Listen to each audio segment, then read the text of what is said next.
All right. We are not technically live, or technically. So, hello, I'm Chris. I am the co host of the Pineapple Pie podcast. I'm here with SplinterChalk, aka Cam, my co host.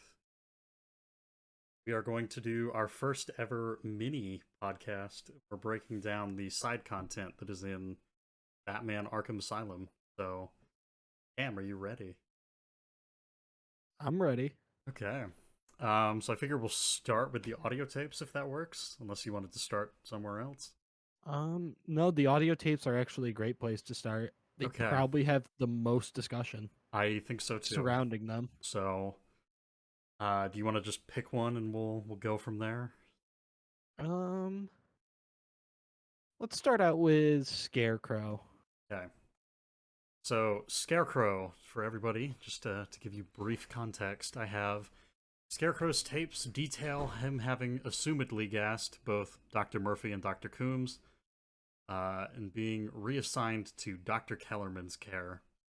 The first tape is a misdirect. It starts off as a patient evaluation assessment, and it gradually becomes clear that it's not actually an Arkham staff member that's talking, it's actually Scarecrow. Crane continuously tries to take over the interview sessions and then eventually gasses Kellerman and a guard. He records their responses to the fear gas and then is eventually thwarted by Batman, who reveals that Kellerman has been working with him to find a counteractant to the toxin, which was basically dispersed through Crane's clone. And as he's taking him down, Batman proceeds to taunt him. So, any thoughts? Um, not a ton, but a few. Okay. Um,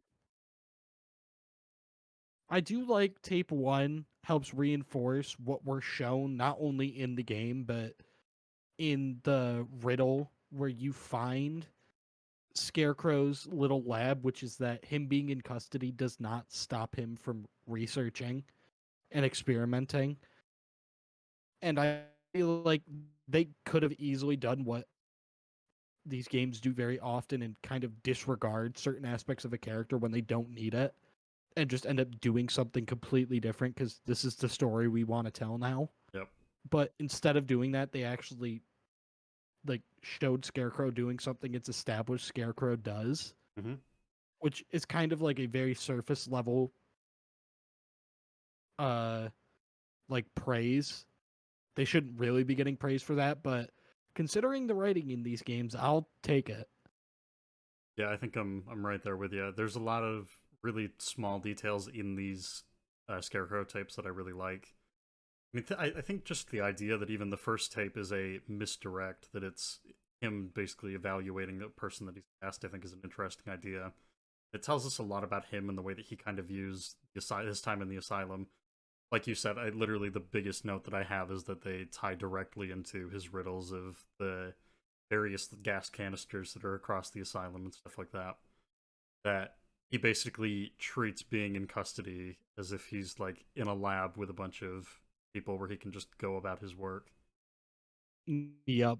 And even on top of that, he very much treats the doctors as kind of beneath him. He's not even really viewing them more or less as peers or anything to that effect. It's just simultaneously um, establishing that he doesn't really care about what they're doing and also trying to maintain that sense of, you know what, fine. You keep saying you're in control. I'll let you have control. That's fine.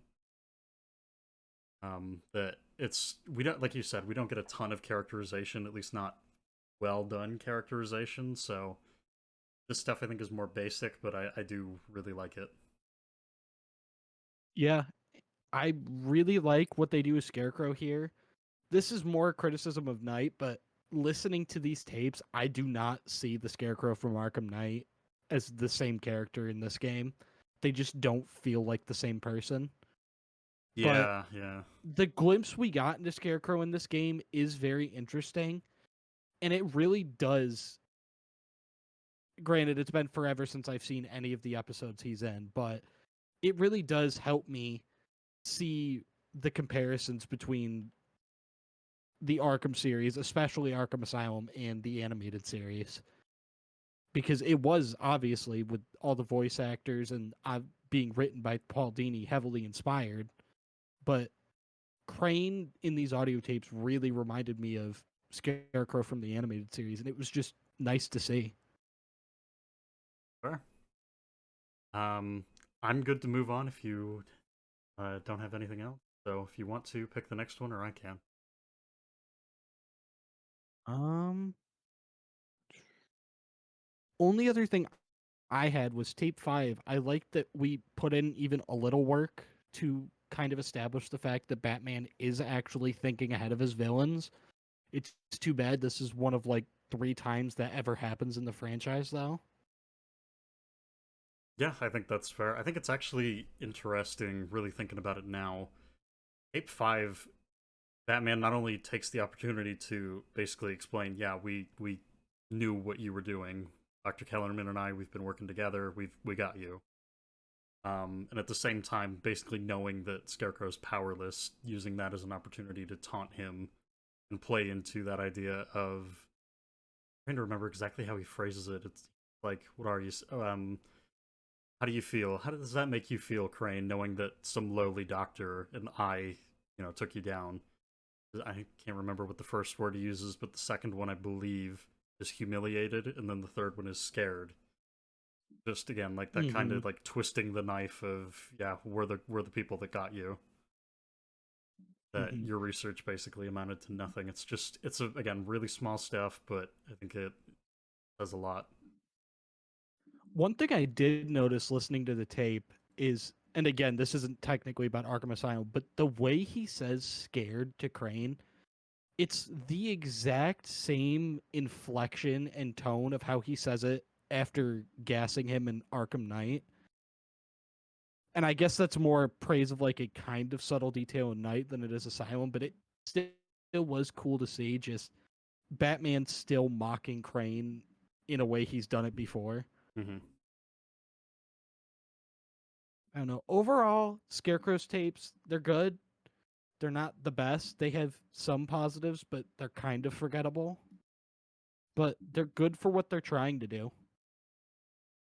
Yeah, I think that's about where I'm at. There's some smaller details that I like, but I kind of wish, and you're gonna see this throughout. There's only one or two, I think, tape lines that are really well done. Well, I guess we'll see as we go through. There might be more that I kind of change my opinion on, but um, overall, I kind of wish some of them dug deeper, or that there were more tapes, or that the tapes were just generally more focused, or even some of the tapes being a little bit longer might help. Yeah. All right. Do you want to keep going? Do you want me to pick? Do you want to pick? What do you want to do? Um, you can pick this one. Okay. Um, you know what? I'm gonna save the better ones for later. So I'm gonna say let's go with Killer Croc. For Croc, I have the brief description of his line of tapes. Is Killer Croc's tapes detail his apathy towards human life in the aftermath his eventual attack on guard Aaron Cash, where he ate Cash's hand. His primary care, I didn't write this down at the time, but it's Gretchen Whistler, and she is actually one of the doctors that I really like based on just these tapes. But we can talk about that in a minute. Do you have anything that you want to talk about with Croc and his tape line? You want me to Um, take it away? I do have here the first interview tape. I really like. They do a really good job of showing that Croc is not in any way viewed as a person.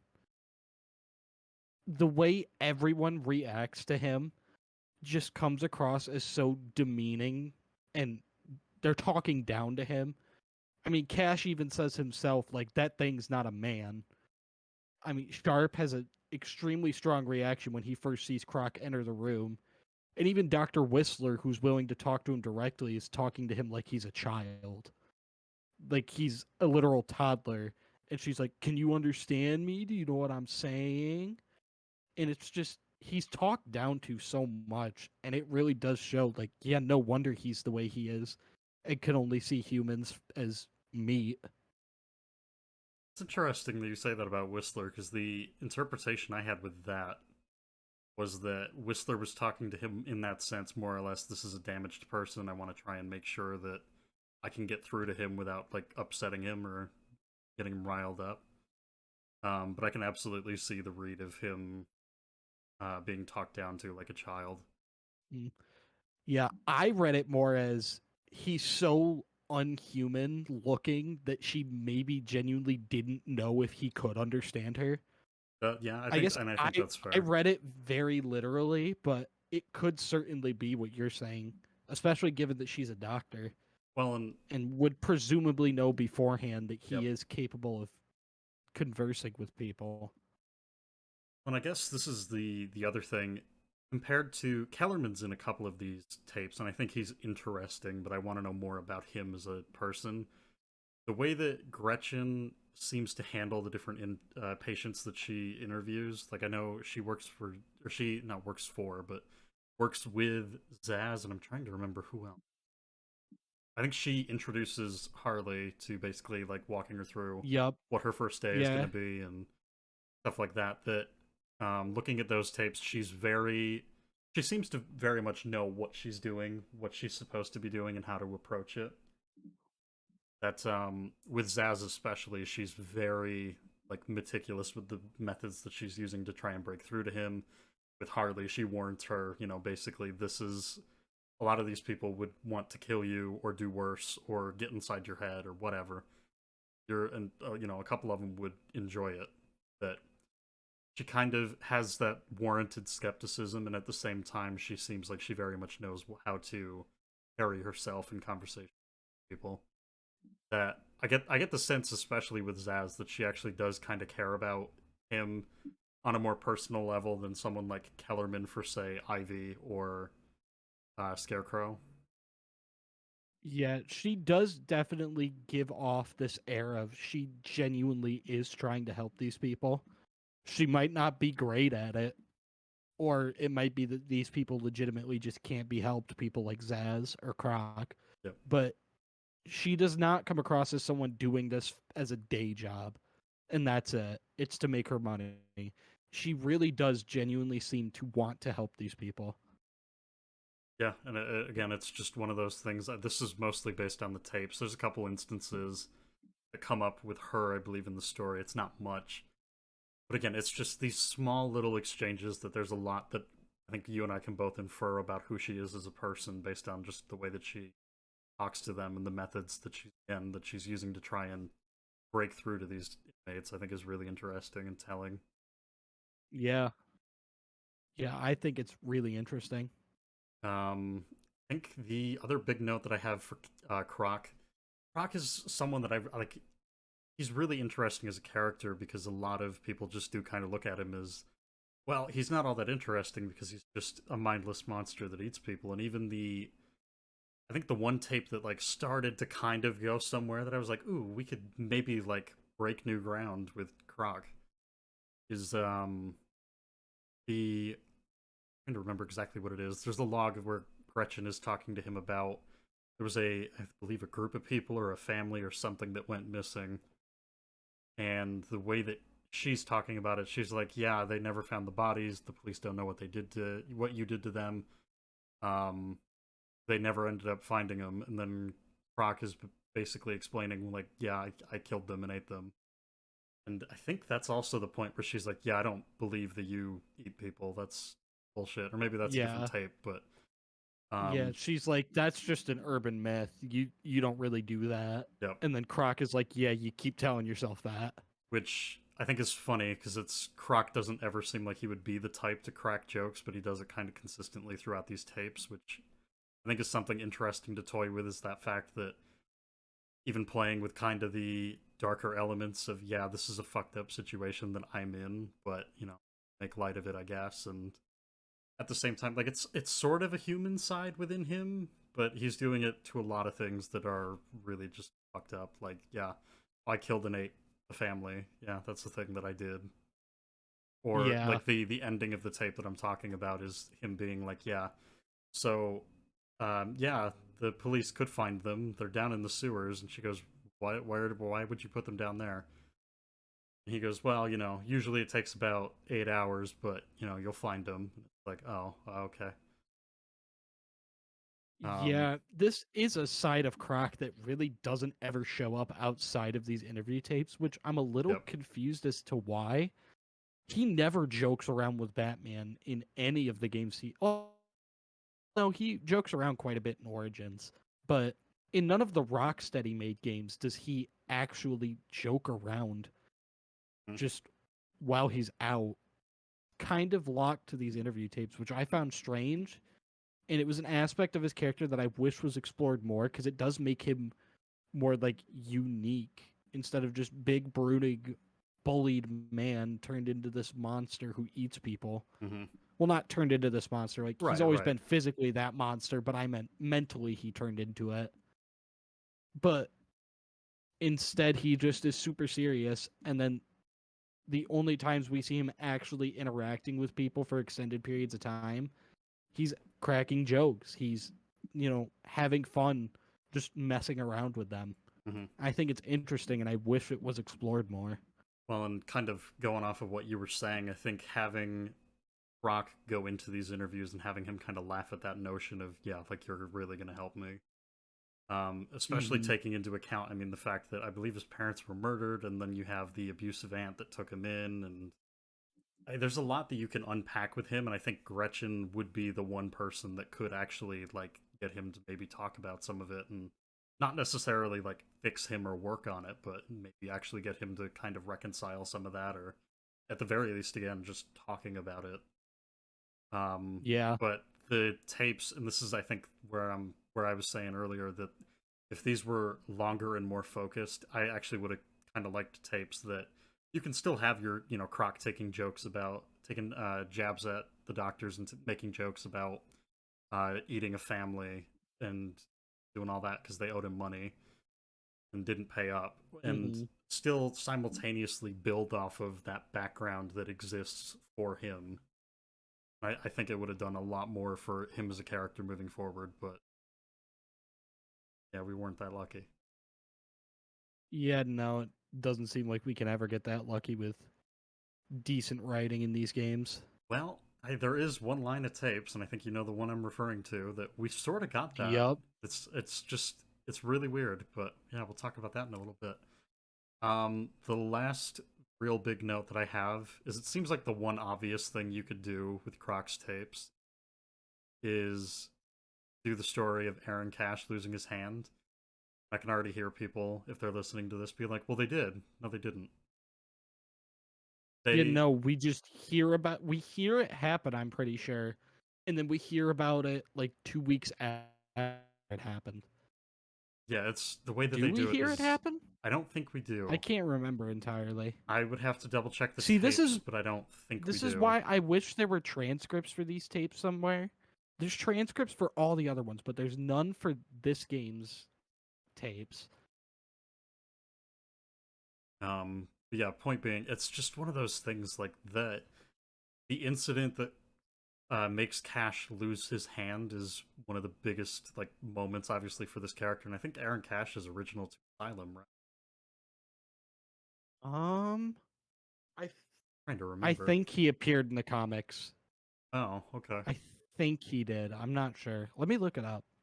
I'm trying to remember because I know Dr. Young and Sharp are both original. I couldn't remember if Cash is. Might not be. He was in the comics before Arkham Asylum. I Oh, thought okay. so. All right. Disregard. But point being, obviously, that's a huge event for the two of these characters. That it really does kind of suck that the most that we get is, yeah, Brock attacked Cash 2 weeks ago. He's been on medical leave. Like that's it.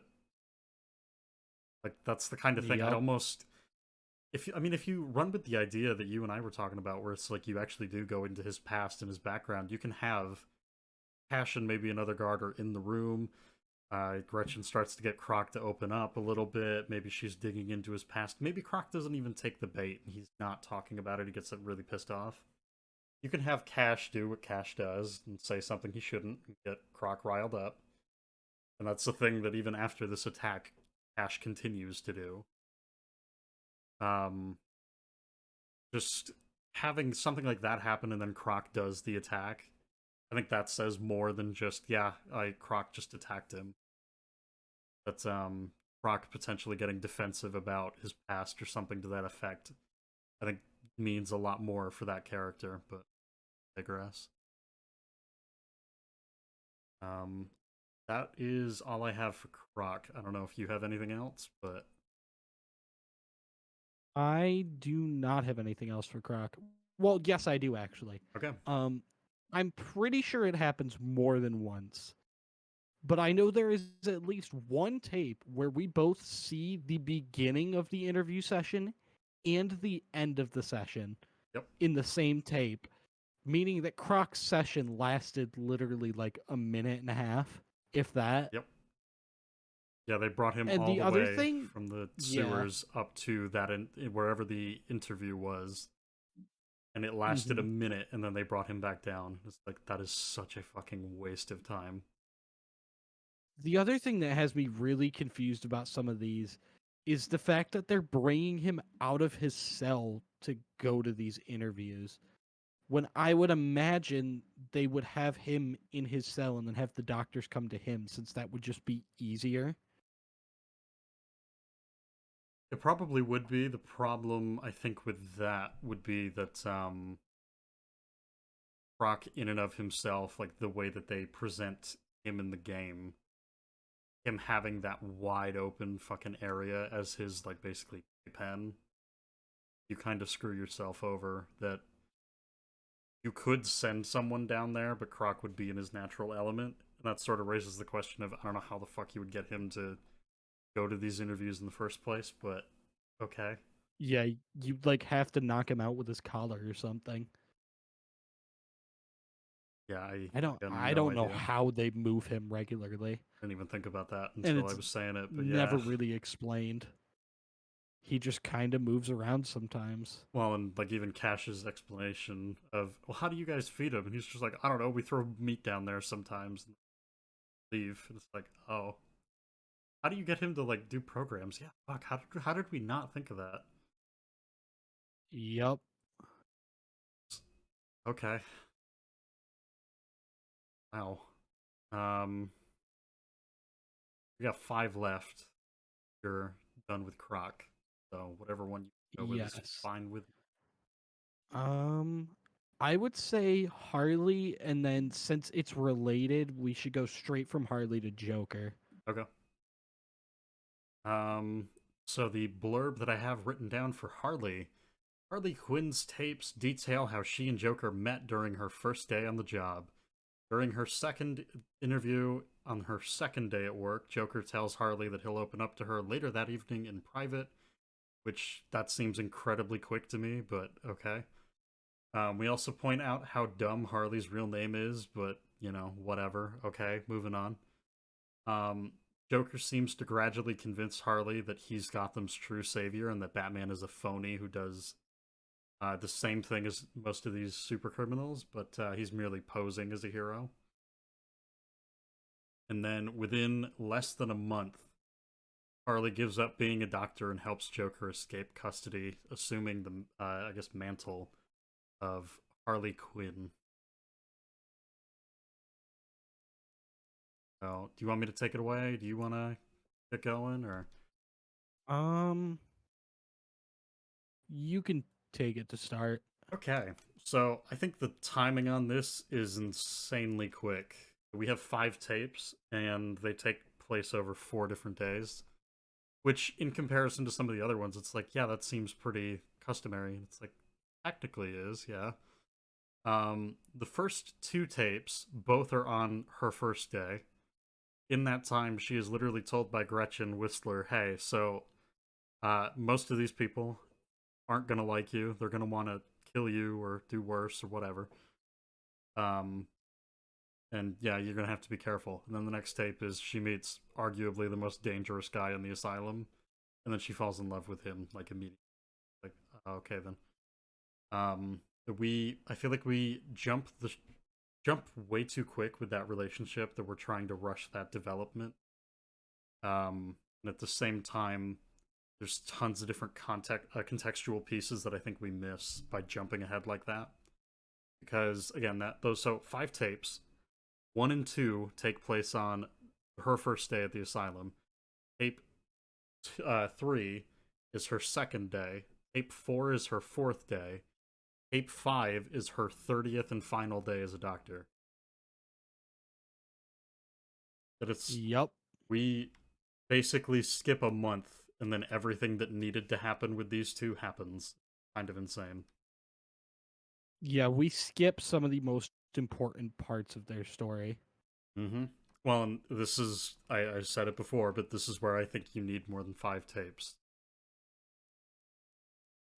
That and I'm not saying we need, to document every last thing that they do, but we jump pretty quick from Harley as a person with her own agency that works at the asylum to within I think 4 days she's already in love with Joker and like ready to do whatever he asks. And then by the end It's of the first ridiculous. month that she's there, she's ready to abandon everything, any semblance of a normal life, and just live with him, help him go on the run. It's just absolutely insane to me. Yeah, it's rushed because they want to get it done in 5 tapes when they could have just taken their time instead. Yep.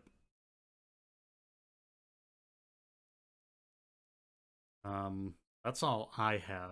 I don't know if you've got anything. I have quite a few notes. Okay, go for it. So I do like the fact that Joker, without even knowing Harley, immediately goes into trying to manipulate her. Mm-hmm. It gives me the sense that this isn't something special to Harley. He's done this before, or at least Yep. attempted it. Well, and if I may, I think his own tapes with Dr. Young seem to kind of get that same impression across. We'll talk about it more, but that idea that when Dr. Young sort of brings up, yeah, are you really deflecting about your past, or are you like gonna actually tell me? And he's kind of like, well, what if I'm too scared to remember it? But it's like, I don't believe that. I think he's blowing smoke to get Dr. Young off his back. Um, Either way, I think it's kind of in that same boat that he immediately is able to use different manipulation tactics. I think that's a really interesting detail. Mm-hmm. And then I have a lot on tape 3 in particular. So this one I really like because it shows Joker continuing to try and manipulate Harley, but not through just flirting and being, all, oh, I really like you. He begins, whether it's real or not, opening up to her and making her feel like he really does trust her. And that to me, I thought was really interesting. The fact that he's going beyond the typical just, okay, I guess I'll make her feel special. And he's like, okay, I'll give her a privilege literally nobody else has ever gotten, which is Mm-hmm. I get to quote unquote open up to her. Yep. And another thing I found really interesting is that I don't think he's fully just putting on an act when he does open up to her. There are quite a few lines where I do genuinely think he's kind of letting his mask slip a bit, or he's mixing his own personal beliefs in with these fake beliefs that he's throwing at Harley. Okay. Particularly when it comes to his stance on Batman. I have a couple lines. The ones I really liked were Batman knows we're all on the same funhouse slide into madness. Why won't he admit it? And he's made them think he can make a difference, that he can actually make things better. And I think both of those, at least in my interpretation, are Joker kind of slipping in his true beliefs in his little speech meant mainly to manipulate Harley. Mm-hmm. But even in there, he's allowing his own goals and beliefs to be displayed without intentionally doing it. And I just think that's a lot more realistic and deep than, oh yeah, Joker's just making everything up so he can manipulate Harley. Having him actually put some of his valid thoughts into his words, I think just makes the conversation a whole lot deeper. Yeah, I would agree. I think it's really interesting to think about because that was a thought that crossed my mind during their tapes was whether or not he was actually telling her the truth or at least a partial truth. And I do kind of think I agree with what you're saying. I think he's obviously manipulating her, but at the same time, he's I think manipulating her with at least segments of what he believes to be true. Hmm. Yeah, and then last note I had isn't really like a positive or a negative, but I did find it funny that the final interview tape takes place on April 1st. Yes. Yep. And yeah, that's all I have for All right. Fair. Harley's tapes. So yeah, I guess with that, let's get to Jonkler's tapes. Dude, So Jerker's tapes. yeah, Joker's tapes explain that he was assigned to Dr. Young, and he repeatedly deflected questions about his past in the first three tapes, often using lies and movie references to evade the questions Dr. Young asks.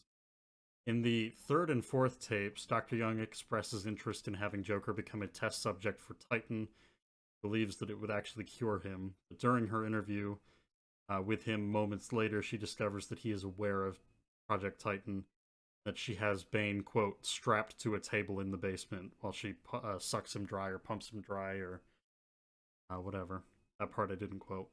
Um, in the final tape, Dr. Young kind of reconciles the fact that she's fucked up and she realizes Joker's Jack White and feels like she's a fool for not seeing it before then. And then she gets a phone call where Joker angrily says that he wants his army of monsters. Dr. Young says, I sent the money back, don't worry about it. I don't want it. I'm not doing this. And Joker basically tells her, yeah, so you're going to do it. I don't care about the money. I don't care if you take it. But I want the monsters. If I don't get them, you're not going to like it. It's not going to be funny. Hmm. Um, I think there's some really interesting things in here. I think the first three tapes are kind of good for getting an insight on who Joker is. A lot of it is the stereotypical. He doesn't want to commit to a backstory and the whole idea of, well, if you have to have a backstory, I'd prefer to make a multiple choice, that kind of thing. Um, it's just one of those things. It's really interesting to see, but at the same time, especially him using mostly media references, movies, books, and all that to sort of sway the conversation in a particular direction and get her to go away from what he's saying. And then, like I was saying earlier, having him almost hide behind the idea that she's actually there to help him and she doesn't want to hurt him. Um, Seemed to Yeah. me, anyways, like that was what he was doing, was hiding behind the shield of, well, what if it's too painful for me to remember?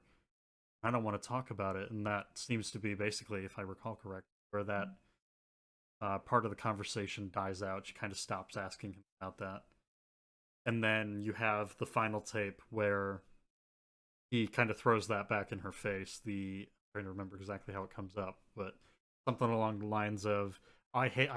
This is what it is. I had to leave the asylum. Um, I hate small confined spaces. Reminds me of my childhood." And she goes, "Another lie." And literally, his response, I think, just kind of cements what you and I have been saying, where he's like, "Who knows? I certainly don't." And then he kind of moves on, and he's like, "Anyways, I want my monsters." Hmm. That again, it's just there's some interesting things to pull from these tapes. Yeah, I really like the first few tapes in particular. The obviously the characterization of Joker, but also the fact that they are establishing Dr. Young having a growing interest in curing Joker Yep, and helping to establish the fact that she started Project Titan as a way to help people. It's a fucking dumbass plan. what I have is? no clue how she expects this to help people, but she's doing it to help people because that makes sense, I guess. Well, I think we even said Um, it in the breakdown. I think her goal of using venom in some way to basically make it so that patients can survive treatment, on paper, it sounds like a good idea, and as the game tries to explain it, it sounds like she's just trying to look out for the patient, which I think is an interesting idea, but the way that the game executes it just comes off as being stupid. It's one of those things, it comes across to me as, so you want to help these people, and to do that, you want to pump them full of drugs so that they can survive treatment instead of pursuing the banishment of the current treatment plans that are actually killing them. Yep.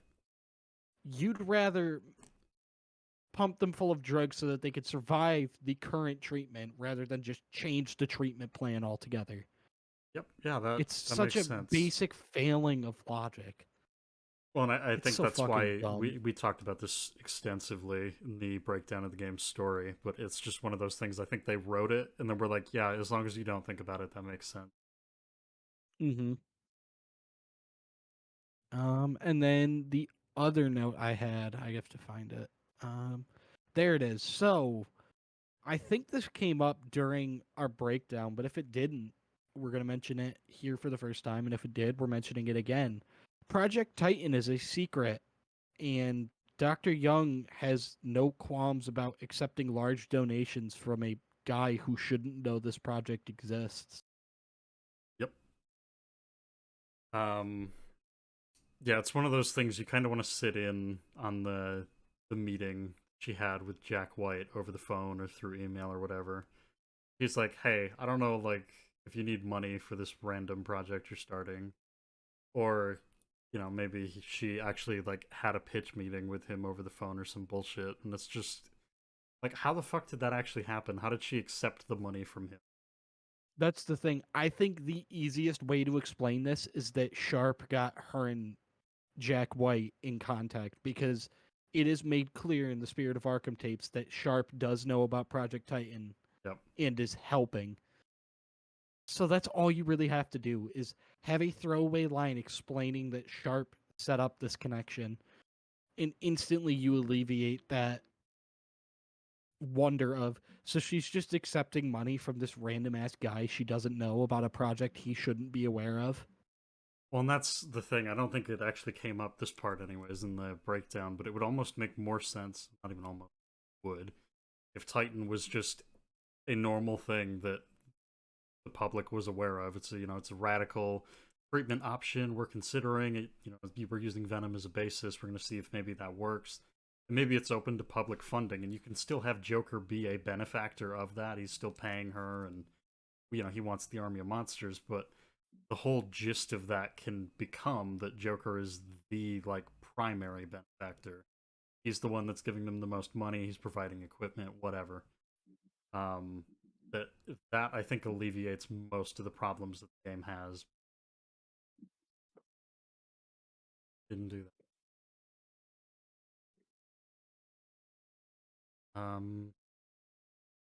Yeah, I don't know.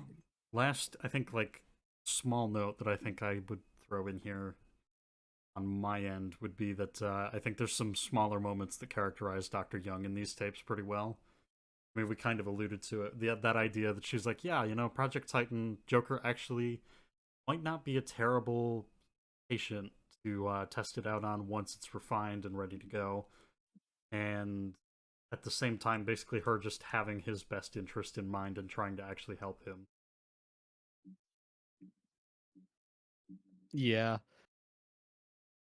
I don't know. I see that as kind of another failing on her character writing of, she wants to help these people, but she's willing to use human test Yeah, subjects.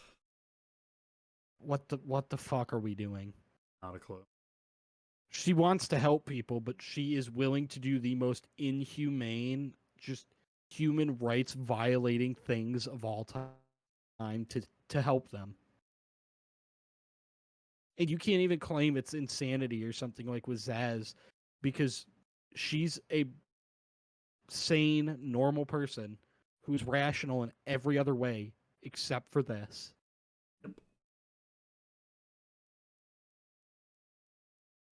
Yeah, I. Okay, we got three left. Uh, unless you have anything else. Nope, that's all I have for Joker. Okay. Well, I'm gonna pick Ivy because I feel like there's some things to say about that Yeah, one. there's Um, not a so lot, and what lot there is not I great. was gonna say there's simultaneously a lot of things to say and not a ton of things to say. It's kind of funny in that.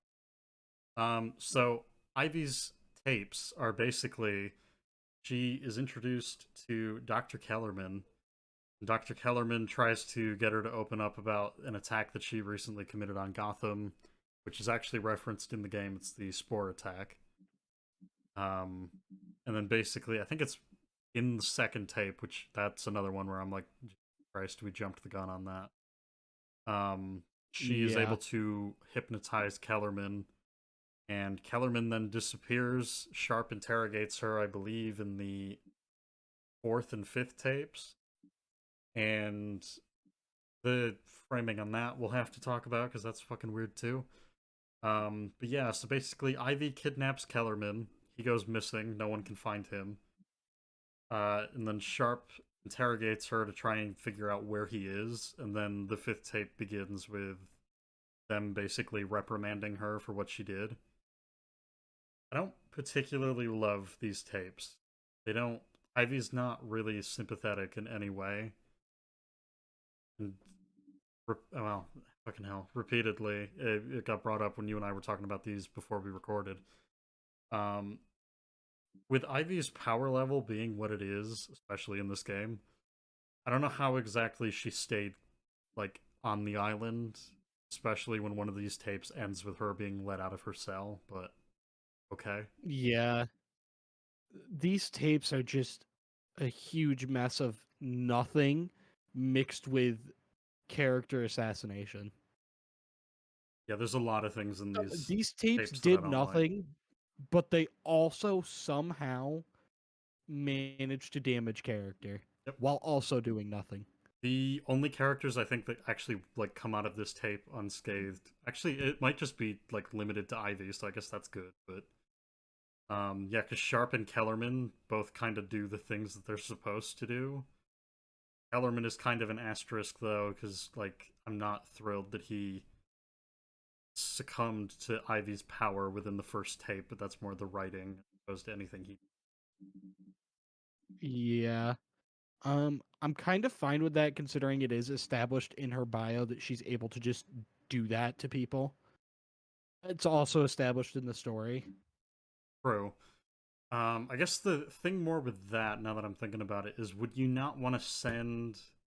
Like, I can't remember if it's just manipulation over men or what the deal, but I would think you'd want I to had be it in my notes that because when I listened to her, she was the first person of any of them because only her and Scarecrow had um, male doctors involved at all.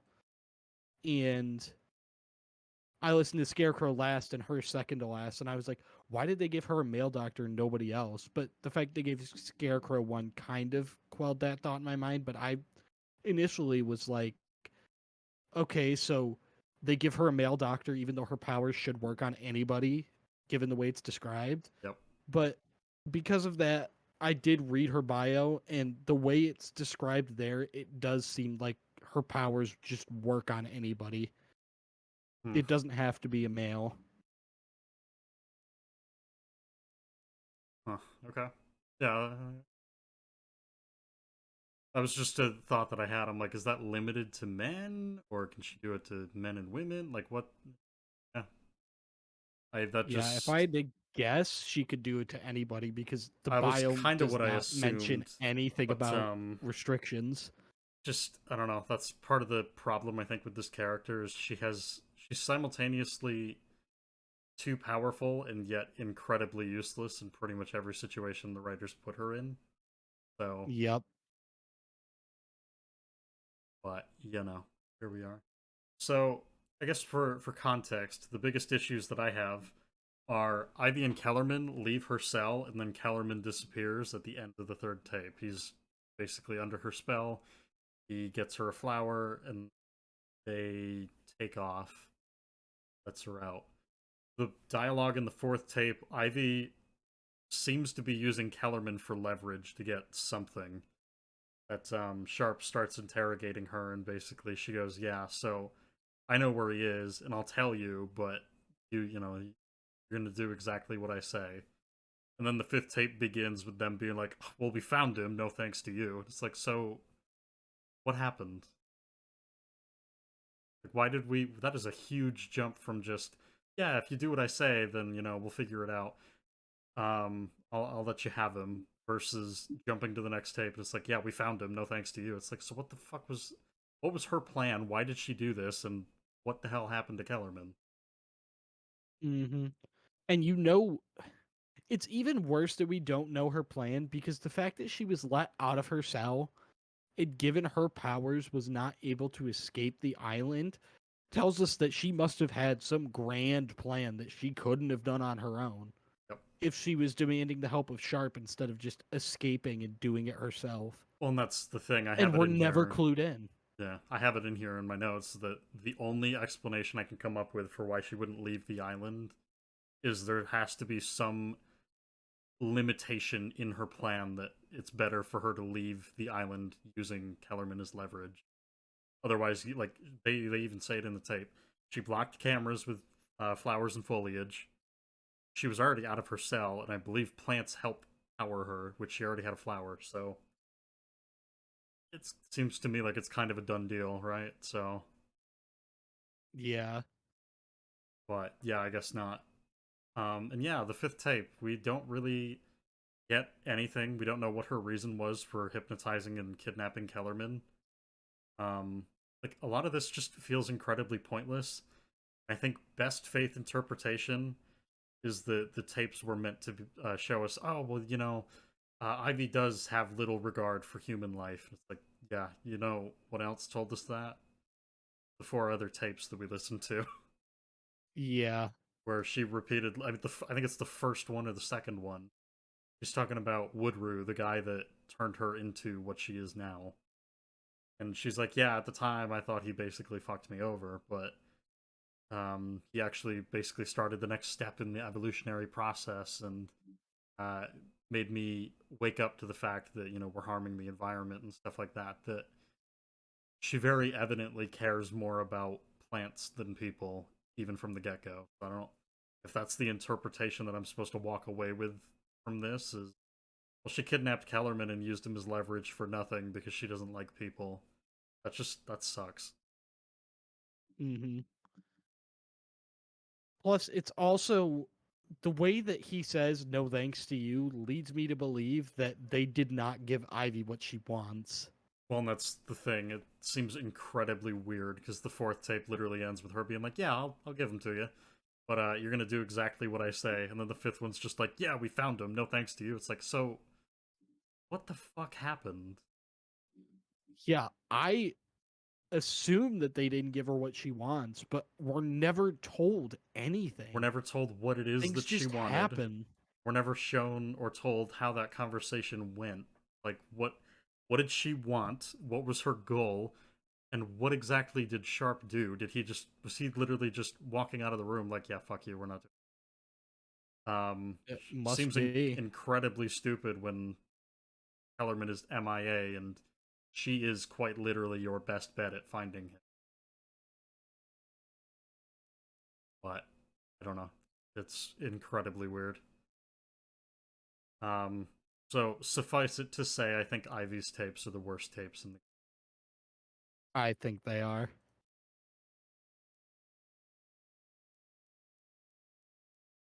And I guess sort of going off of earlier criticisms, I don't even know if having more time with these tapes or having more tapes would help them. I think you just need to like rewrite whatever the fuck it's supposed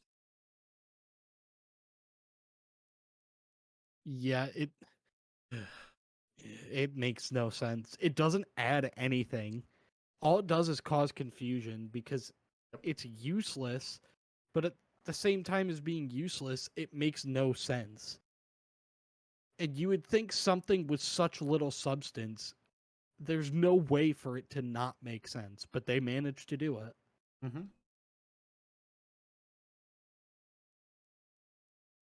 Um. So next two, we only have two left, rather. Um. Um, Which one do you want to go with?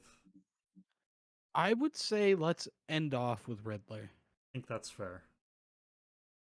Okay. So leaves us with Victor Zsasz, and Zsasz's tapes detail his nihilistic outlook on life, his upbringing, and his quote unquote work. Zsasz lost his parents when he was young, and he lost all of their money gambling. Zsasz sees the murders he commits as, quote, curing people of life or liberating them. Uh, Zsasz picks Dr. Cassidy's brain about how meaningless life is, perfectly details her life down to the apartment number, the number of locks, and the groceries that she forgets. After this, Zsasz is transferred to Gretchen Whistler's care. In his fourth interview tape, which is also his first session with Whistler, Zsasz attacks some guards and is restrained. And he does this essentially because he wanted to kill Sarah Cassidy and wasn't actually able to because he was transferred.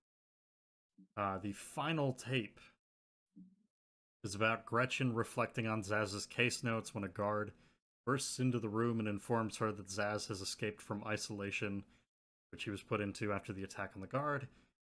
Gretchen calls Dr. Cassidy to try and warn her, and Zsasz arrives at her apartment as she's on the phone with Gretchen. And the whole thing is basically, will Cassidy open the door, and will Zsasz get to her? So, general thoughts on these tapes. I guess I'll go first. I like most of this. I think there's some really interesting insights from the doctors, and overall, I think there's some things that work pretty well to kind of explain and go into why Zsasz is fucked up as he is. I think there's some instances where they could dig deeper, but I'm happy with what we got for the most part. And that being said, there's a couple things that are kind of not perfect. So, yeah. Cam, what do you think? Um, I don't know. I like parts of these tapes. I also really dislike parts of these tapes. I think Zaz, his patient interview tapes are a very mixed bag. And I think a lot of the tapes, what they accomplish is really just the same thing accomplished over a set of 5 tapes, which is showing us Zaz's nihilism over and over and over again, which, I mean, it's fine. It's consistent characterization, but I feel like every single tape tries to establish that he's nihilistic, and it's like, yeah, I understand that. At the same time, I'll take that over Poison Ivy, which is literally nothing. Yeah, I think that's fair. I'd almost want to basically throw it out there. In comparison to Croc's tapes, which I think are more or less the same thing every time, I do want to say I think the more interesting thing with these tapes would be we also get to see sort of the reasons Zsasz selects the people he does. Um, Kind of the way that he reacts to missing out on a kill and stuff like that. That I think these tapes accomplish more than something like Croc, where it's just Croc is here, he's making jokes, and that's it. Mm-hmm. That these, I think, there's at least some interesting bits of insight kind of pull from the way that Zsasz interacts with the different doctors, talks about the people that he's killed and stuff like that. That again, I think there's some interesting overall things in here, but yeah, no, I absolutely think there's some things that drag this down a little bit. The first one I've got is the game lampshades it, but in the interview tape where he's detailing Cassidy's apartment, the game lampshades it, but he basically is like, yeah, as you go to apartment, I think it's 433, you lock all 6 locks, you sit down in your chair with your cat, and you remember that you didn't buy cat food. And she's like, how the fuck do you know all of that? And he just doesn't say anything and moves on. Yep. The fact that That the game is, really annoyed me. yep. I Because hate when things just happen for no reason or characters have access to knowledge they shouldn't. I hate it even more when it gets lampshaded like that. Well, It's like, so haha, we know it's an issue. We're not gonna address it. yeah, and so that's the thing. Best faith interpretation of that is, well, I think the game's trying to imply that Zaz is getting out of his cell and following Cassidy. Like, so he followed her back to the asylum and went back into custody. Yeah, why is he bothering to follow her in and out? Or second best faith interpretation would be that he somehow followed her and knew about her before he got arrested. Which just that seems like a bigger stretch to me. Okay. Yeah, I Um don't know. Another thing I really didn't like is that when he does get out of his cell, they don't notice he's escaped until he's already had the time to leave the island and get to her apartment. It's yeah, taken them that long to notice that he's gone. that was the last note that I had was on top of that Zaz gets to Cassidy's apartment incredibly quickly. Well, I guess I should rephrase. He either gets there incredibly quickly or the guards took fucking ages to notice that he was, Yep. which either one of those it's like I that's those aren't fantastic, but all right. Yes. Not super thrilled with those explanations. Yeah, Zaz's tapes really fall apart when it comes to the Dr. Cassidy murder aspect. Yep. Which is funny because again, I think it's 3 tapes are interesting, and I think most of that well, actually, yeah, it would just be the 4 tapes at that point, really. The first 4 are fine, and then that 5th one where he escapes, I'm like, why? Especially when you consider it's not even that he escaped; it's that he escaped from isolation, the place that is hyper locked down compared to normal. Yeah, the place that's meant to be under 100% of the time, it's supervised, locked down, Yep. nobody's getting anywhere. Yep. I don't know. Again, it's one of those things. I think I like the overall gist and point of it, but I think the execution would need to be tightened down. But 'cause again, like there's some I think some interesting insights in the first 4 tapes, especially when he's talking to Cassidy about the way that he views the people that he's killed. That basically they're mindless zombies. They're slogging their way through life. And through killing them, I can offer them salvation. I can basically take end the endless misery and yada yada yada. And that the same time, I kind of see that as a reflection of who he is as a result of losing his family, losing his money, and basically being left the shit end of the stick by the world. I don't know. It's past that though. Once we get into like you were saying the aspects where he escapes and tries to murder Dr. Cassidy, I'm like, I don't. The connecting tissue there is incredibly weak, and it relies on a lot of things conveniently going the way that they do. Yeah, everything surrounding Dr. Cassidy's murder is really, really sloppy. Yep. So with that, unless you have anything else, that leaves us with Riddler. I think before we even Yes. get into it, I think we both agree on this. Riddler's tapes are easily the best in this game. I think they go above being the best. I think they're good. They're not just the best of the worst. They're really, really good. Yeah, I was actually really impressed by these going back through. I re-listened to them a couple times. Um, Yeah, I have over a page of notes just on Riddler oh wow. and his interview tapes. That's how much I liked these. Well, I guess let's not waste any time. Riddler's I tapes. will say Oh, go ahead. the notes I have, like, it might be easier to go through Riddler's tape by tape instead of doing an overall summary. Oh, okay. Because Yeah, I if you want have to do that, we can. extensive notes for each tape given how much there was to almost everything. Okay, yeah, if you want to start, go ahead. So I don't have a ton for tape one, but I do have that I think this does a number of things well for characterizing Riddler. One thing it does well is it shows us and establishes that Riddler is obsessed with riddles to the point where he will draw and write on his walls, which you can see if you go to his cell. Yep. So I thought that was neat. And one thing I really, really like that this does that I think the other games sort of lose is showing that Riddler isn't just obsessed with riddles and Batman. He's a fucking awful human being. That even without that obsession, he's just a terrible, awful person who really is like deserving of the title of a villain. Yep. Yeah, and that's all I had on tape 1 at least. Trying to remember. Tape 1 was all about the riddle with the baby, right? Yes. Walks on 4 legs, then 3, then 2. Yep. Yes. Yep. Yeah. That's the.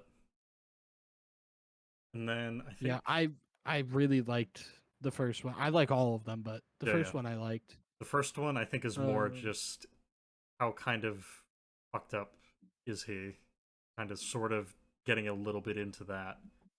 The lengths that I think he'll go to in order to try and be like, no, it's actually not that, it's this.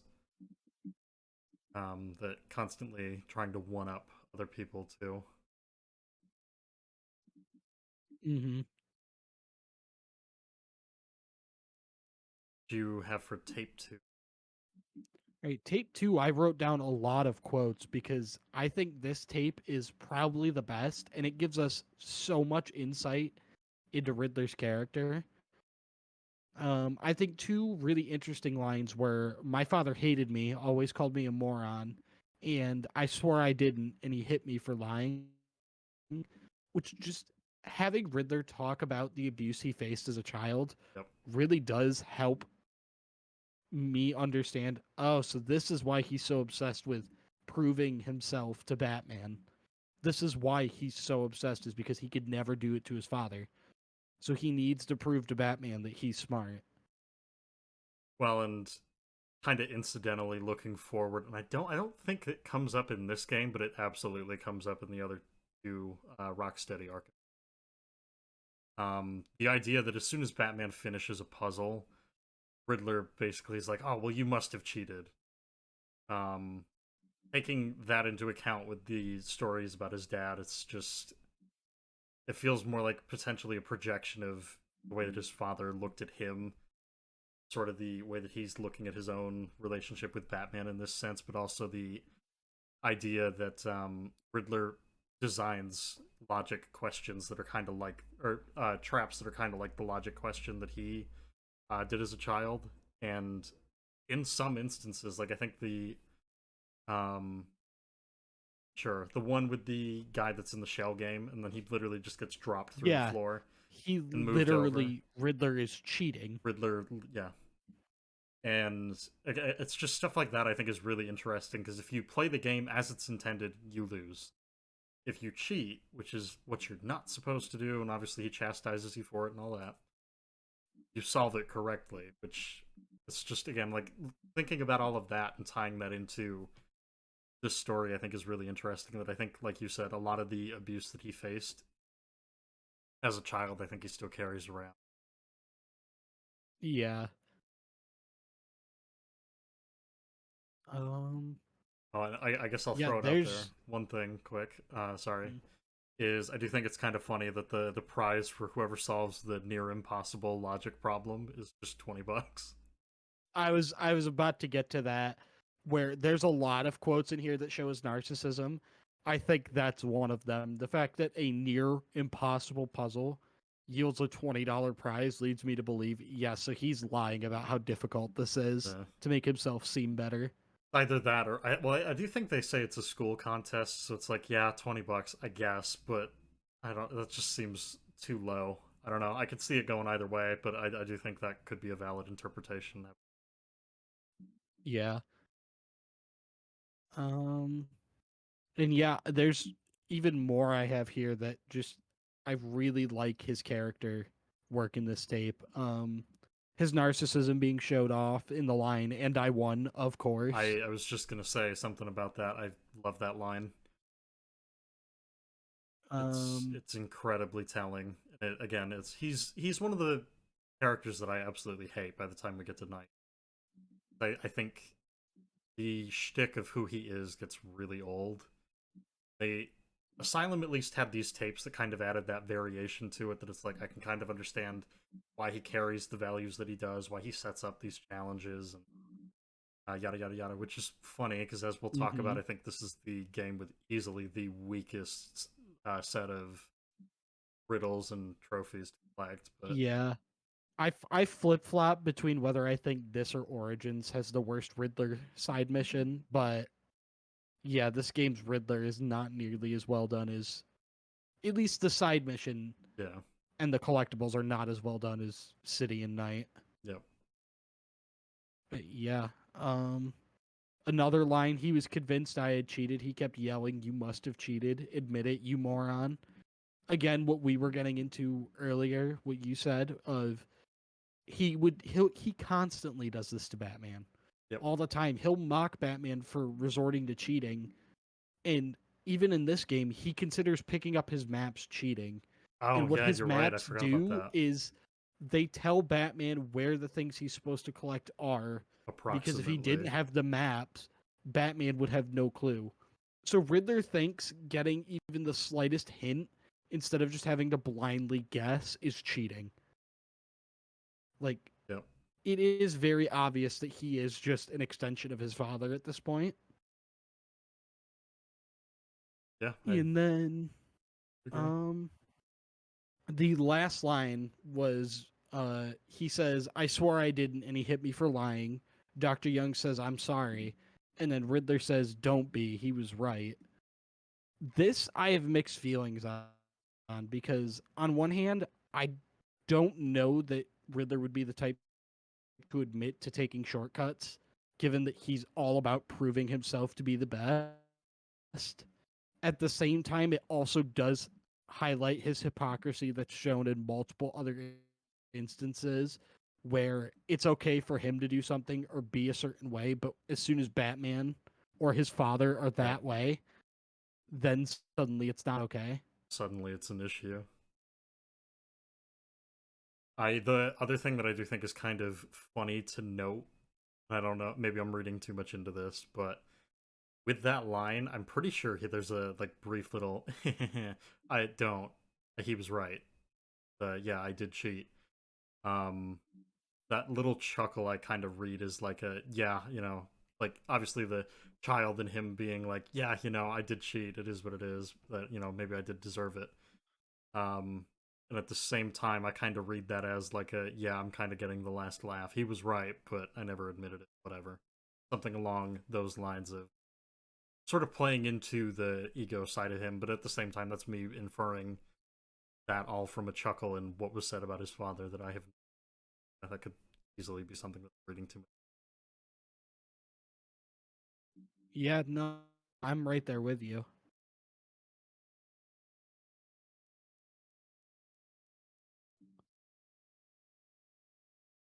I actually don't think I have anything else to tape too. That's all I have for tape two. Okay.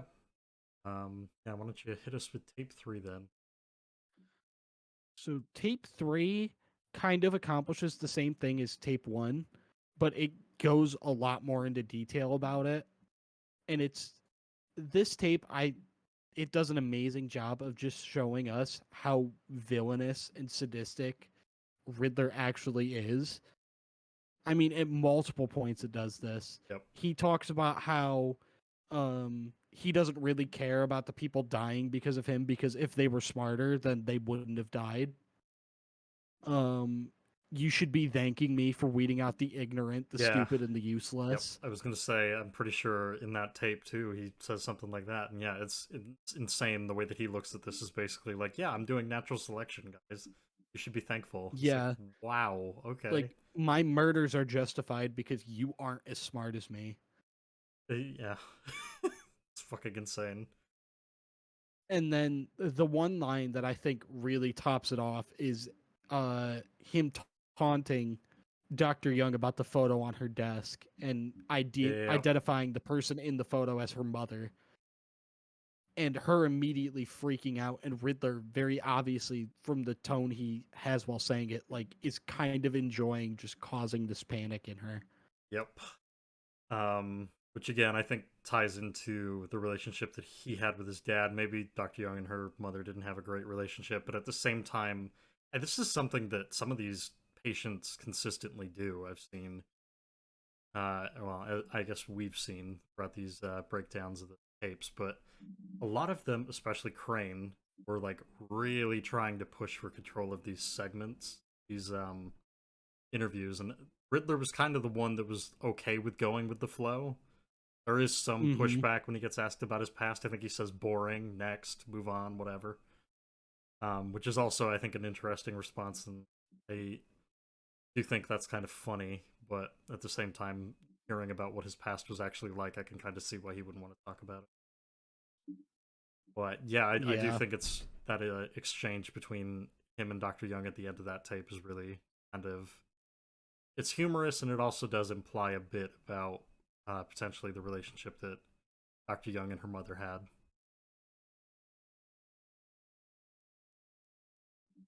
Yeah, tape 3 is the one I had the least notes on, but I do still think it's really well done. Mm-hmm.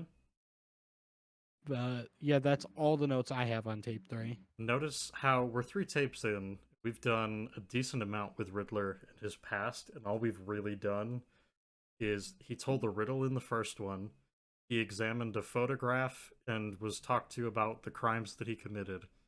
And in the, I'm sorry, the first 2 are the riddle, and then yeah, the And then second one's of talking course about his talking childhood. about his childhood and his dad, and then the third one is literally just so the crimes you committed.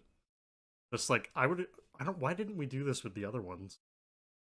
Most of them, anyways. Like we kind of play with the idea that maybe Joker will answer a question about his past, but kind of go Mm-hmm. away from that. That like just these tapes are really well done, and again, it's just the fundamental stuff of this is what a patient interview should do.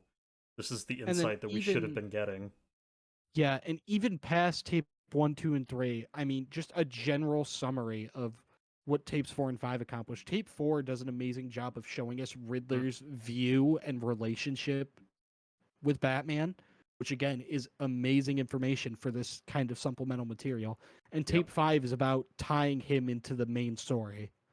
yep. Like, this is Well, all amazingly done and yep. amazingly relevant. Well, and the other big thing is again, I mean, you kind of hinted at it but didn't explicitly say it. Riddler's not in this game at all, and I think this is the game that treats him the best in terms of characterization and actually trying to do something with him. Yeah. Um, and that, to me, not only do I think that is incredibly sad because I think it's a missed opportunity to make someone who could have been incredibly interesting, but instead becomes just a fucking mindless, annoying collectathon asshole. Um, it's just again like they did all this with interview tapes. That's it. And again, like some of these tapes for some of these other inmates, they're not phenomenal. Like Ivy's and Crocs, I think, are easily the worst ever Mm-hmm. in the series. They're really bad.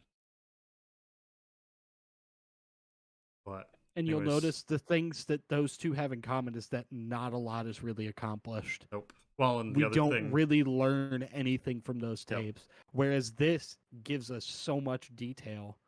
Hmm. And we're praising this and have gone on about this for forever now. Because it is just that's what good supplemental material does. It leaves things to talk Hmm. about. Well, and at the same time, even the tapes that we have talked about, even if it's not directly answering, these are the questions that I need to ask you for the uh, interview that we're doing, whatever. A lot of the ones that we've gone through and praised, like Joker, some of the okay parts in Harley's, they've kind of gone into the same sort of material or given us information that's pretty close to it. Whereas Crocs and Harley, there's they play more with the pretense of answering those questions and then immediately go off the rails and do something else. Yup. But yeah, I digress. I don't think I have anything else to say about uh, this tape until the. Or no, I'm sorry, we're on the fourth one, aren't Yeah, the fourth one is where we're moving to we? Okay, because we just finished up three. all right. Yeah, take it away. So yeah, the fourth tape I have a lot more to talk about, and this tape primarily deals with how he views Batman. And I think there's a lot of very interesting quotes here that give us great insight. Like him claiming that he doesn't have an obsession with Batman, like uh, Dr. Young expresses. He simply feels an obligation to expose him because he believes that Batman is a fraud.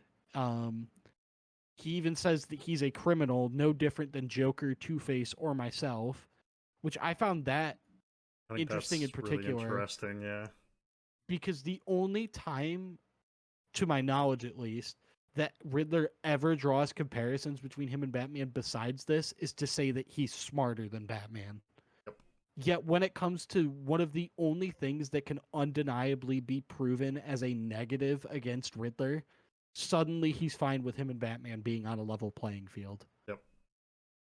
That's one of those things. I'm probably reading too much into it, but I did think that it was interesting that Riddler can never be the same as Batman, except for when it comes to them sharing one of Riddler's negative traits.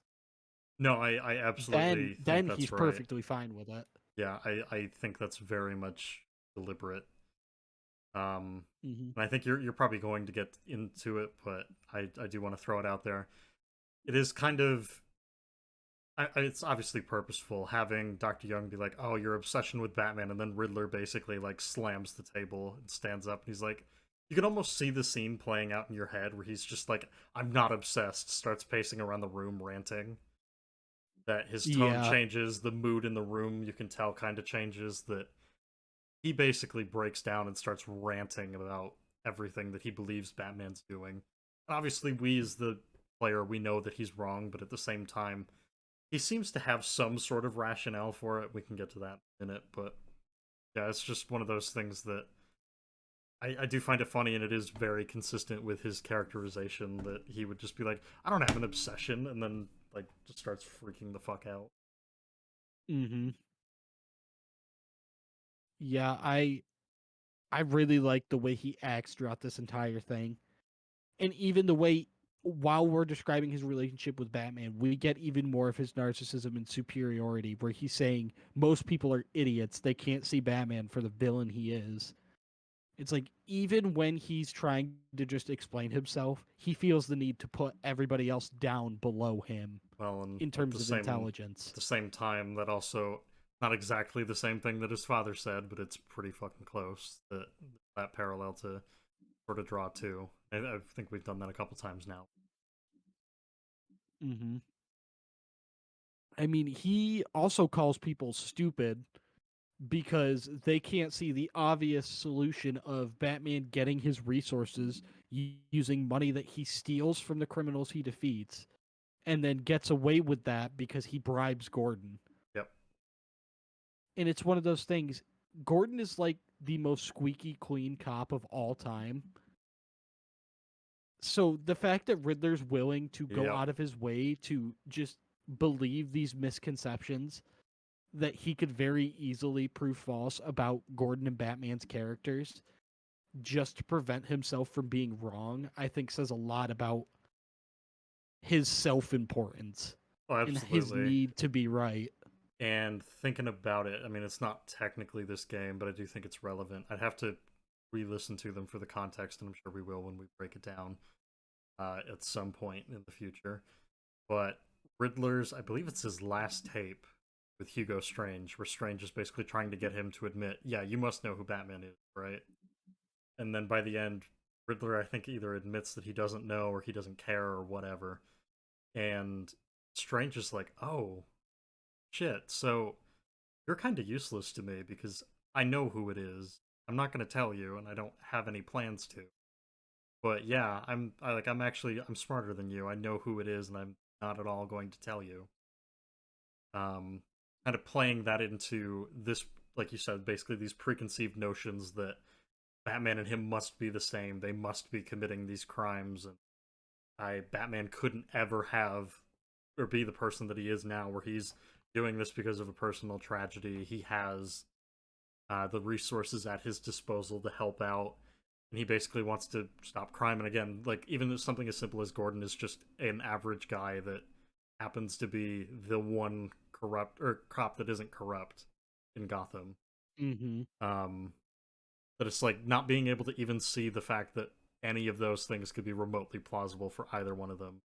I think that remains consistent in City's interview tapes, which I think is actually kind of interesting. But again, it's been so long since I've listened to those tapes that take that with a grain of salt. And obviously, we'll have to come back to this when we cover City, a different mini, another breakdown. But yeah, just was thinking about that. That popped into my yeah.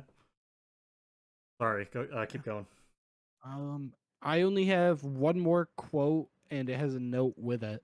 And I really like this one because it really gets into Riddler's hypocrisy. No sane, law-abiding man does those things. No one's that selfless. Batman is as vile as they come. And I really love the hypocrisy behind this line because right at the beginning of the tape, he says, hardly an obsession, Miss Young. I simply feel an obligation to expose him. Yep. So Batman couldn't be doing what he's doing out of selflessness because nobody's that selfless. But when Riddler sets up these elaborate traps and spends all this time, these resources and money, gets people killed, he's doing it out of selflessness. Yes, he's because trying he has an obligation. Yep.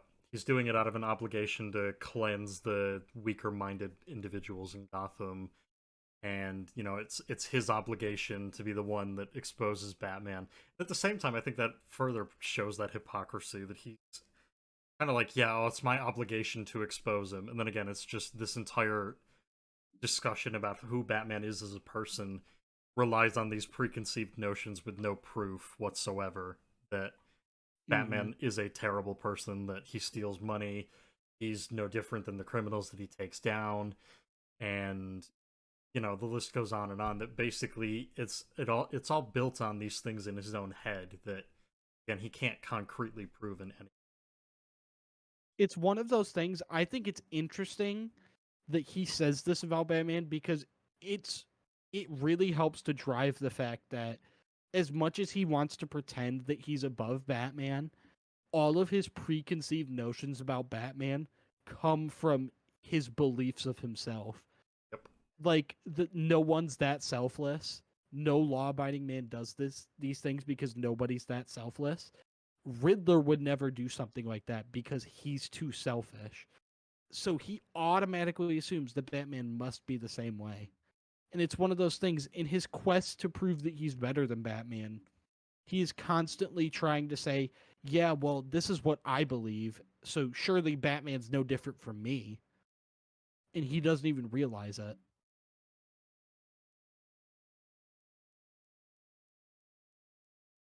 Yeah, basically it's a litmus test in a sense that basically well, not even that. It's more of a self-fulfilling prophecy in a way that he's also kind of self-reporting.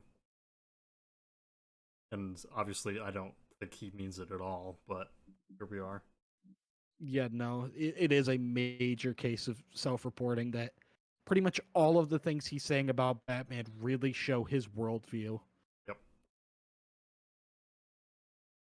Yeah. Which I think is, it almost does a disservice to Dr. Young's character because he's the patient of all of these tapes by far that I think is giving the doctor all the right things that they need. He's giving them plenty of things to work with. Yep.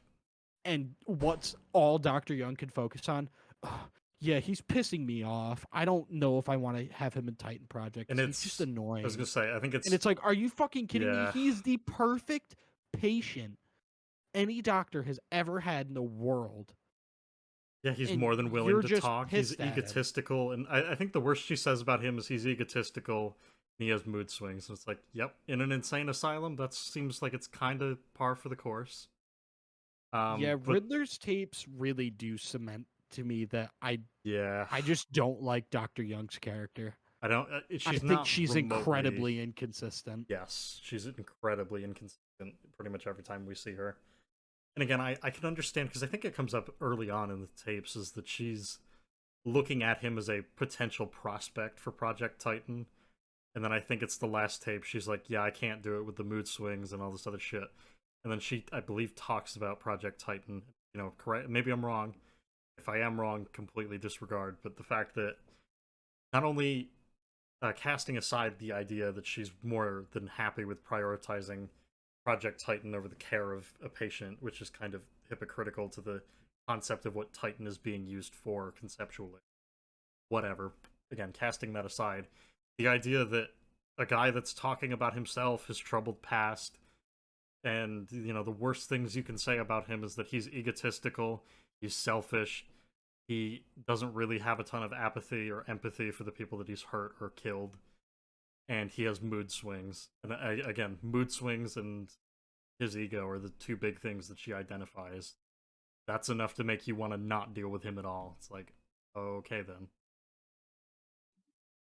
Mm-hmm. You are literally a doctor. Your job is to help him. I'm sorry, but the fact that you don't want to because you're not feeling it because, you know, he goes crazy sometimes. It's like you do know where you work, right? Yeah, it just it really does uh it just comes across as, yeah, we don't really know what we want Dr. Young to be. No. She's morally upstanding and wants to help these people, but she can't be bothered to ever try to help them. When she gets the patient that's giving her everything she needs to like start learning about him and his mind, she just finds him annoying. And she won't seek out valid treatment methods. She'll just try to pump people full of drugs so that they could survive the most barbaric treatments known to man. Yep. It's like, what?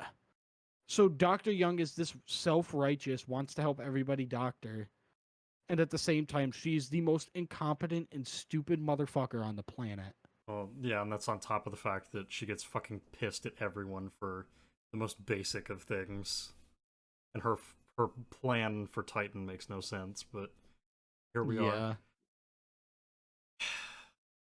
Yeah, I think Dr. Young might actually be the worst character in.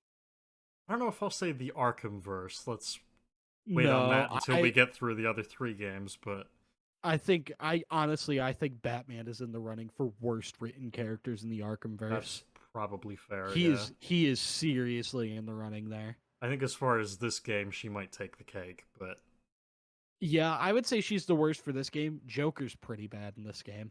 yeah, pretty consistently too. Actually, well, I guess you could say that for both of them. They're both consistently inconsistent, so that's Yeah. cool. um, yeah, I.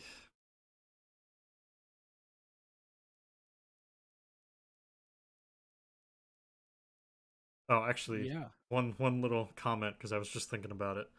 I bet you if Gretchen Whistler was the head of Project Titan, it would actually be like a thing that worked. It made sense, and it would actually help people.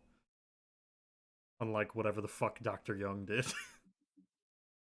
Because See, that's the thing. The only thing that gives me pause on Dr. Whistler being a good doctor is the fact that she treats Zaz, who the first time we meet him is in a room filled with electric chairs meant for electroshock therapy, which kind of leads me to believe that she is one who tends to rely on the treatments that Dr. Young doesn't see as feasible since they literally fucking kill people. that's true. I'm actually not sure where Zaz's cell is. I think we do encounter it at some point.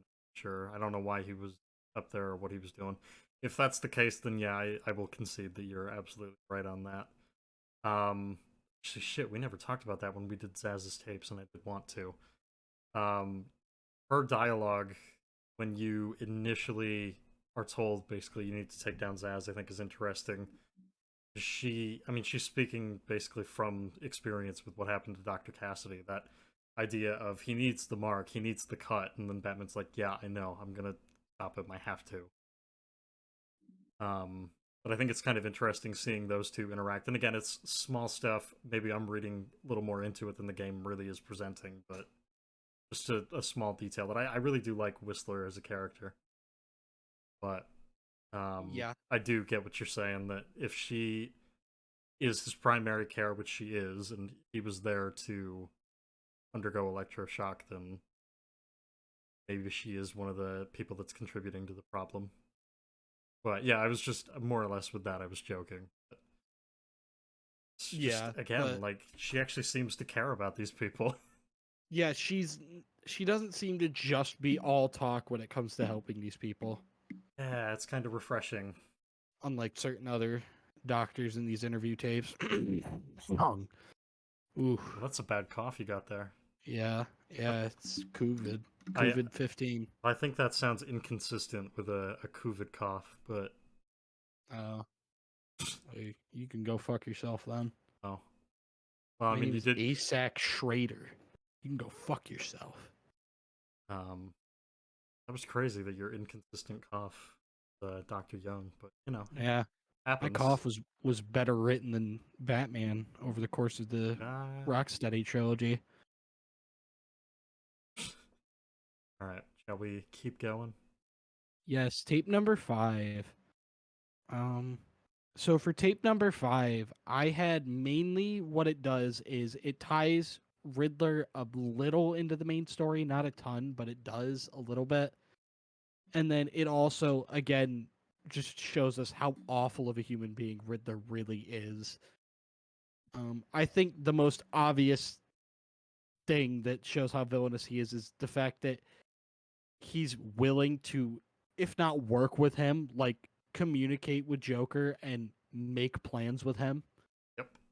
Just you are completely morally bankrupt if you're willing to do anything with Joker besides like inject bleach into his bloodstream. Well, and I think what's kind of more telling is when Doctor Young first talks with him. She's like, "Oh, you're in high spirits," and he just calmly and kind of happy, like giddily, goes, "Yeah, I'm always in good spirits when I'm about to be released." And then he mentions Joker, and Yup. she's freaking the fuck out. And he's just very casually like, "Yeah, I'll go get dinner at that Italian place on whatever street." And she's just like borderline having a breakdown over the fact that Joker, who escaped weeks ago, is still like talking to him, and there's something going on. And he's just very casually like, "Yeah, I'll go get dinner. I'll make a night of it. I'll have fun. I'm being released soon." It's just like, what the fuck, man?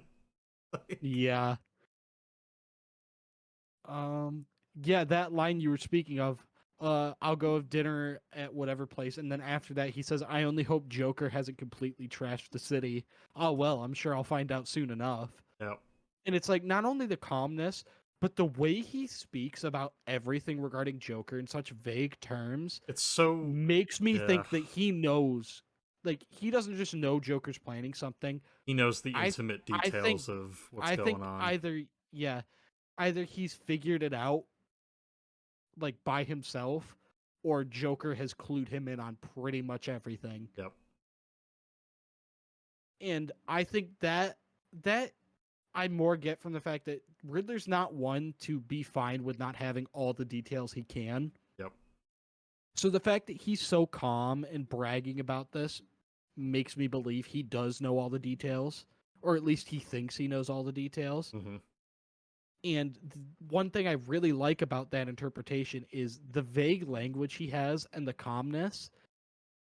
But he's It just makes, yeah, yeah, if he's he so does know flippant. the details, he's very obviously acting this way to intentionally frighten Dr. Young.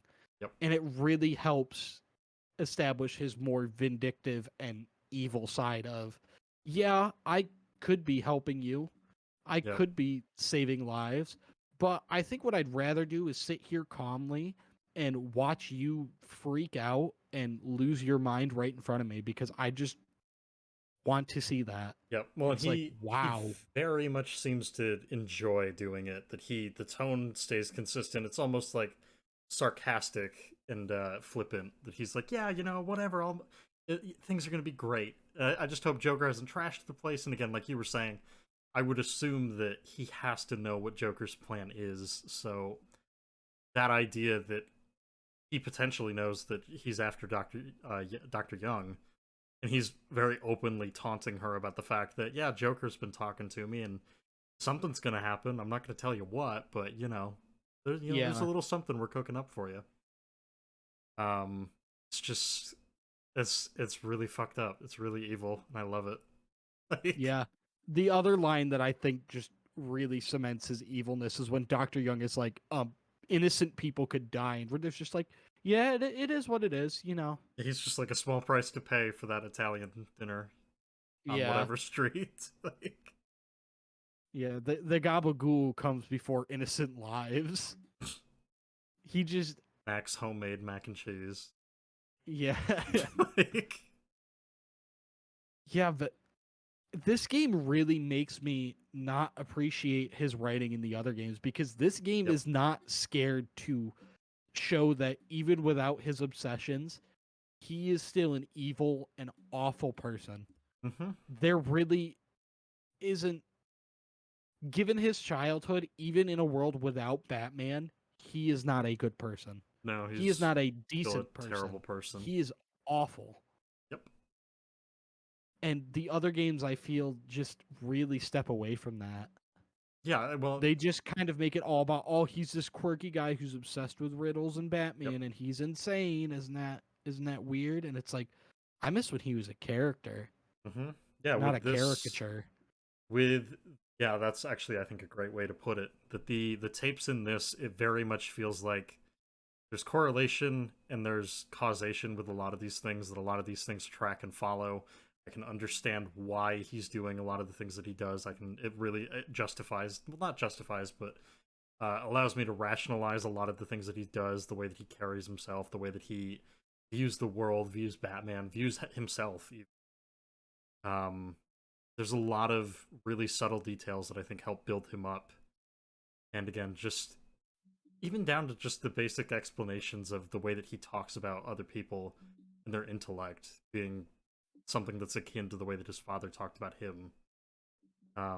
It's just small details. I really appreciate the way that they did it, and again, he's an actual character in this. He has a motivation. It's incredibly flawed. He has a very flawed and fucked up view of the world, and there's an actual like justification for why he's trying to do this stuff.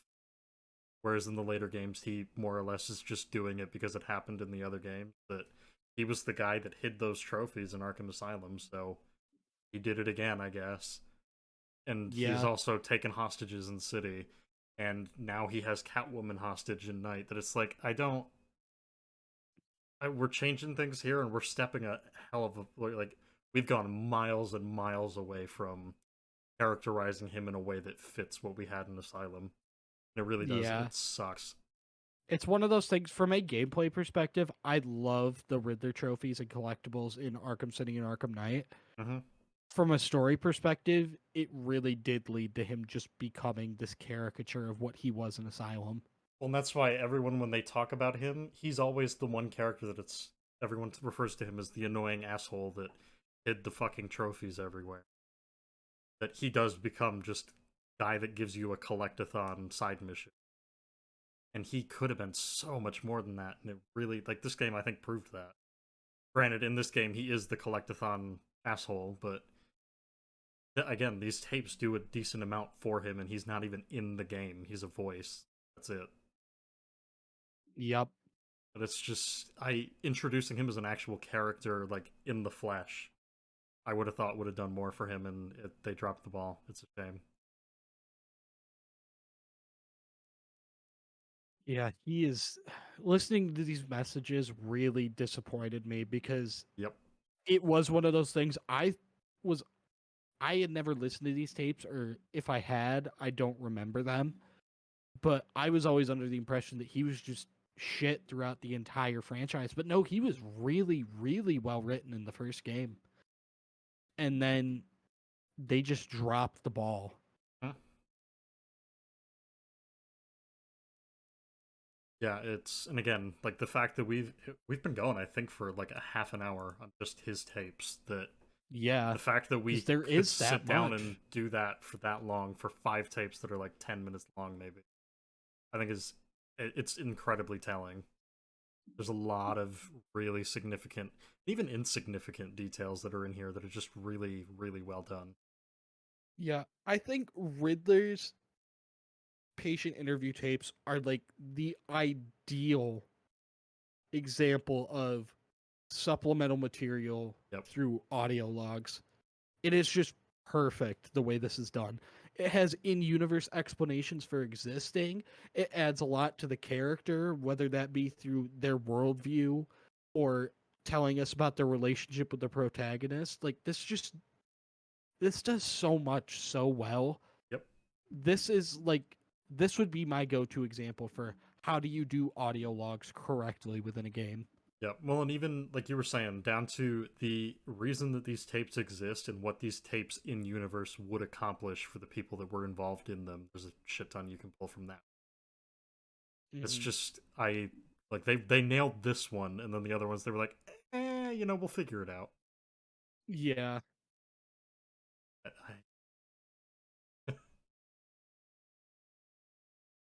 Oh, and I will throw it out there because I don't know if we talked about it or not.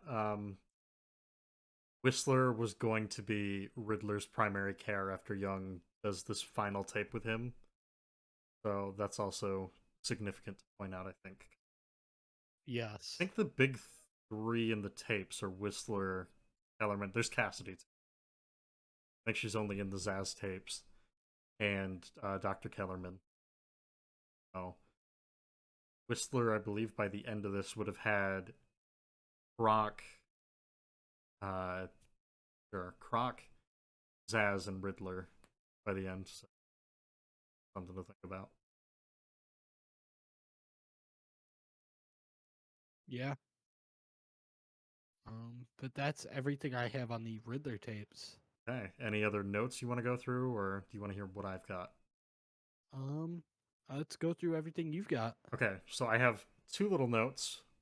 One's a frame of reference. So Harley's tapes, as I mentioned, 5 tapes.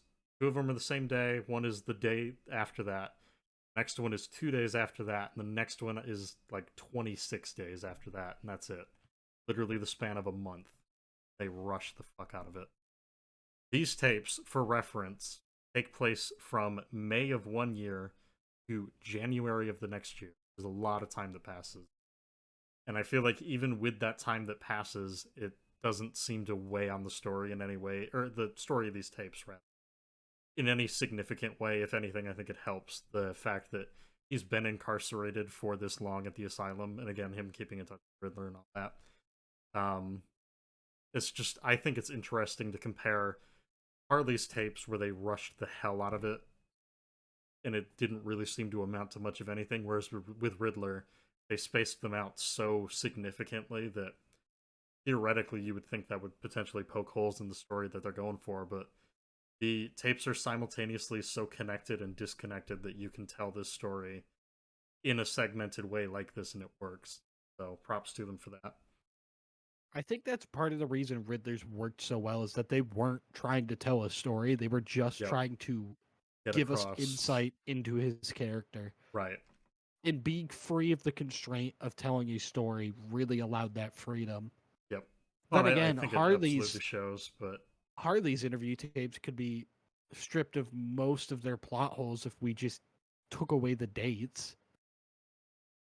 Just don't give us concrete true. dates for Yeah. what takes place when.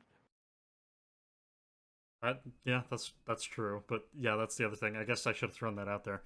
The interview tapes do have dates. It is the month and the day. Um, Based on the way that they talk, it has to be the first two or the first day that she's working. That the timeline that they give us, I would assume it's all the same year.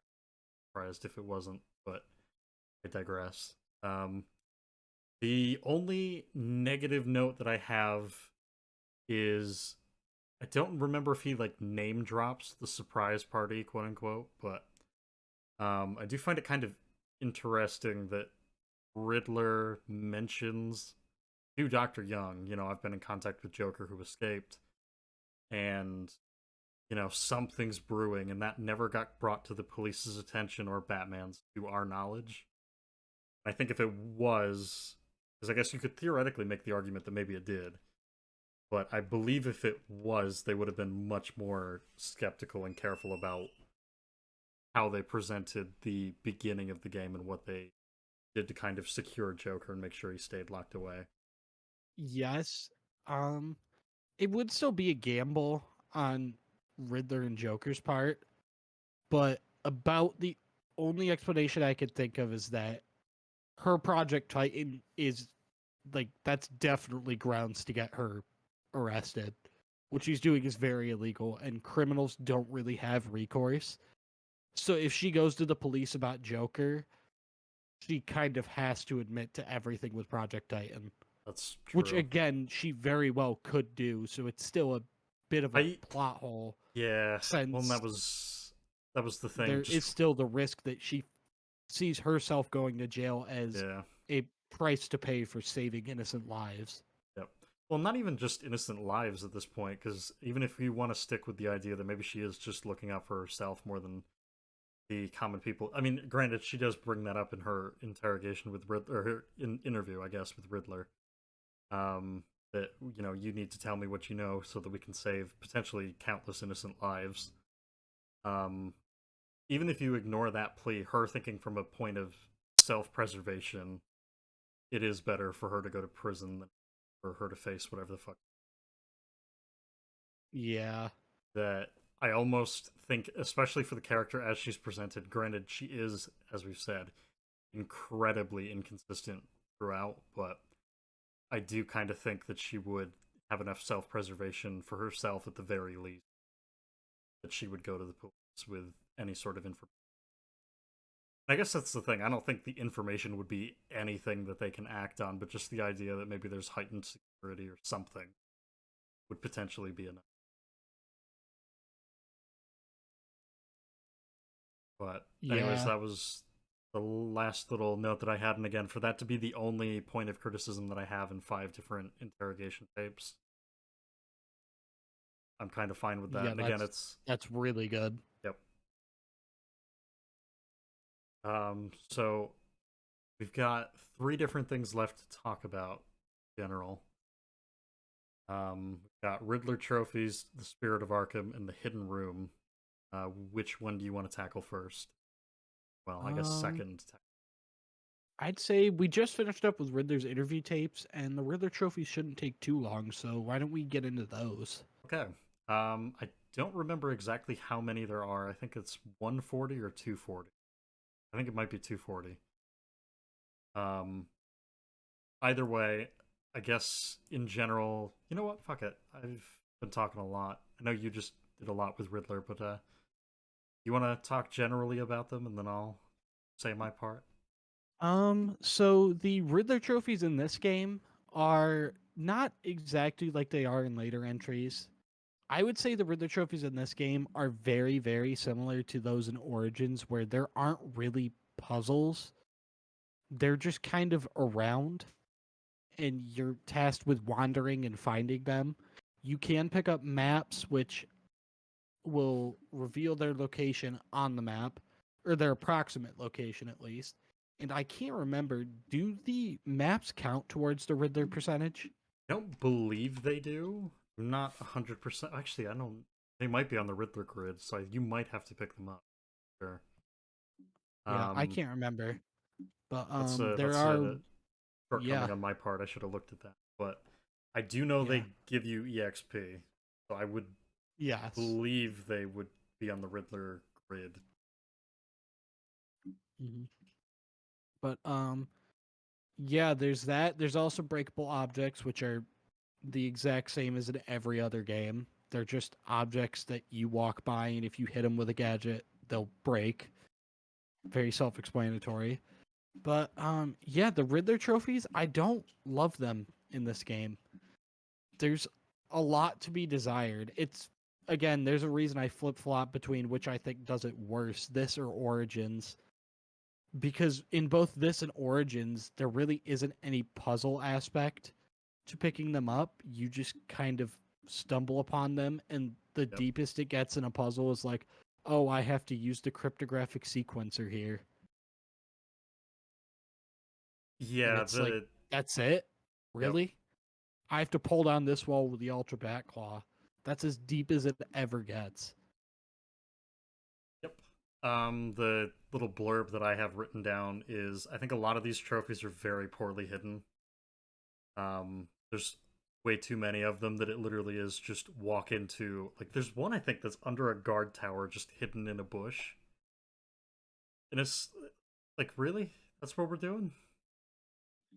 That's one of those things. Maybe in universe, I can understand where they're hiding it there. From a gameplay perspective, like that's fucking dumb. It feels, yeah, That the they players just yeah. have to wander and look in a random bush to find it. Yeah, and it's stuff like that that like you have a bunch of them that are just they're on a long walkway. They're hidden in, like you said, behind a single breakable wall or something. That most of these aren't technically puzzles if you can even count most of these as in with. Um, they're in, like you said, the cryptographic sequencer ones are about as complex as the game goes with them. Um, Yeah. And then you the look at like Arkham City or Arkham Knight. Arkham Knight has an entire room on Stag's airship dedicated to a single puzzle for getting a Riddler Yep. trophy. And that puzzle takes like 5 to 10 minutes. I think there's one room. There's a couple riddles in it, but it's that room with the two guards that are dangling over the electrified water that gets Joker gas Yeah. in it. There are a couple collectibles in that room. You could go back. You got to clear the gas, and then I believe you can go through the room, and there's a couple different things that you can grab. There's the Prometheus riddle and a couple trophies. That one's kind of interesting, but again, it's one room, and as soon as you clear it, you can just go in, get all the shit, and you're done. That's the puzzle aspect is more how do you clear the gas, but Mm-hmm. And um that I would count more as a story section. Well, no, because you don't have to clear the no, gas you for don't the have to story. clear the gas for Never mind. story, yeah. So that's one of the few that I'm like, there's a puzzle that's here, and I guess that's neat, but you have like 5 different things that I get rewarded for doing it. I don't Mm-hmm. know, that seems to me less impressive. Yeah, I and just go ahead. I was gonna say I will add that we haven't talked about them yet, but the riddles I think are a lot better than the Riddler trophies because they actually do. They don't inform us on the world to the same extent that like the other games do, where they will actually give us stories after scanning them. But seeing like, hey, Prometheus exists and is a thing, that's neat, and it does help us learn about this world. Yep. Um, yeah, the rest of my spiel would basically be I think most of the puzzles, the few that are puzzles, like actual legitimate, you need to go through. There's a thing that you need to solve before you can enter this room, like the gas. Um, they're mostly fine. A lot of the other so-called puzzles are incredibly simple. Glide down to this area, pull this vent down, destroy this wall, whatever. And then it's Mm-hmm. literally from there, just walk in and get the trophy. Yeah, Um, they're not puzzles on the same level that City and Night have elaborate puzzles. yes. Which is one of those things I can kind of understand why, in terms of potential technical limitations, whatever.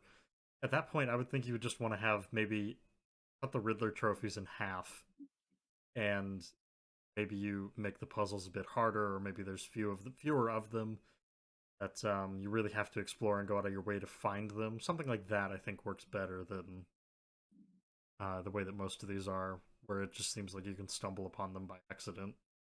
Yeah. Um, a lot of these trophies, there's so many of them that they do kind of feel tacked on, and over time, it kind of makes you wonder why these are even here, other than to just give you temporary EXP, keep you exploring the map. Um, there are trophies, and this is a meme thing in every fucking game, but how the hell did he place some of these there? Yeah. Um, I and I know the one we talked about during the breakdown was just a random rock after you leave. I think either the you leave somewhere, it's the section where you have to glide through all those giant rocks sticking out of the water. yeah, I think it's And after on the one of Batcave gets yeah, destroyed. Yes, it is. And on one of those is a Riddler trophy. And it's like, so Riddler came out here with a boat and a ladder Yep. and just set this up, I guess. Well, and it's I guess I'll just tackle it now. Like there's Riddler trophies in the sewers, so it was really fucking nice of Croc to just be like, yeah, sure, stick your fucking glowing question mark shit all over the sewers right outside my Yeah. lair. That's perfectly chill, bro. Go ahead, do it. Like, okay, um, yeah, it's just one of those things again. Like, I don't know how the hell he would have hid most of these. And that kind of is in the same vein as the rooms feel designed around me, the player, traversing them, as opposed to this is an insane asylum that I also need to traverse. That gameplay wise, I can understand why some of these puzzles and why some of these rooms are designed the way that they are. But logistically speaking, it very much feels like the game is built around this is what the player needs to do at this given moment. That, to me at least, that does feel kind of lame. It cheapens the atmosphere of the game in that sense because I can kind of look at. I think it's one of the pump rooms we talked about. Maybe I don't remember. I think there was one that I fucked up. Maybe it's not the pump room. But there is one room where there is just a walkway on the other side of the room. There's no way to get to it unless you're Hmm. Batman and you have a grapple gun and you can grapple up. There's no ladder, Yeah. I no walkway, the nothing. the pump room is even worse because you enter the room and then it's a straight like 30-foot drop and there's no ladder or any way for you to get to the door to exit that room. So the Yep. only entrance you have to have a grapnel gun to get to, and it's like, Yep. really? Yep. Well, yeah. The last note that I have is basically a lot of these puzzles are very repetitive. A lot of it is just go here and search the area. You'll find it. Um, Actually, shit. Now that I'm thinking about it, the room in the botanical gardens right before you can get to Ivy, I believe. There's a room where it's literally just collapsed ceilings, bricks that are falling apart, all that shit. And one of the smarter puzzles with that is there is a section of railing, I believe, that you can cut down with the batarang, and you have to do that in order to be able to progress and get more trophies and traverse more of that area. So, and the game doesn't make it incredibly obvious that that's what you need to do. That I don't even think it's marked in detective mode. It's just you need to select the batarang and do that.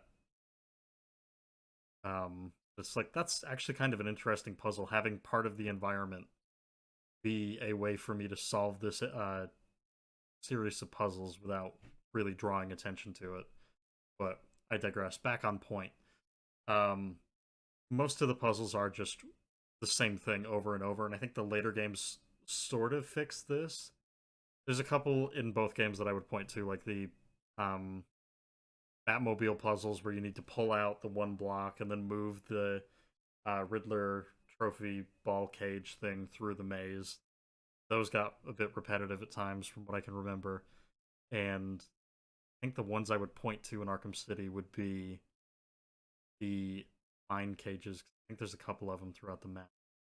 The mine mazes, rather. Yeah. Um, but the majority of them, like, there's so many different trophy variations in terms of puzzles for those games, and it's just like here, there's not much of anything. They very much feel like a series of collectibles.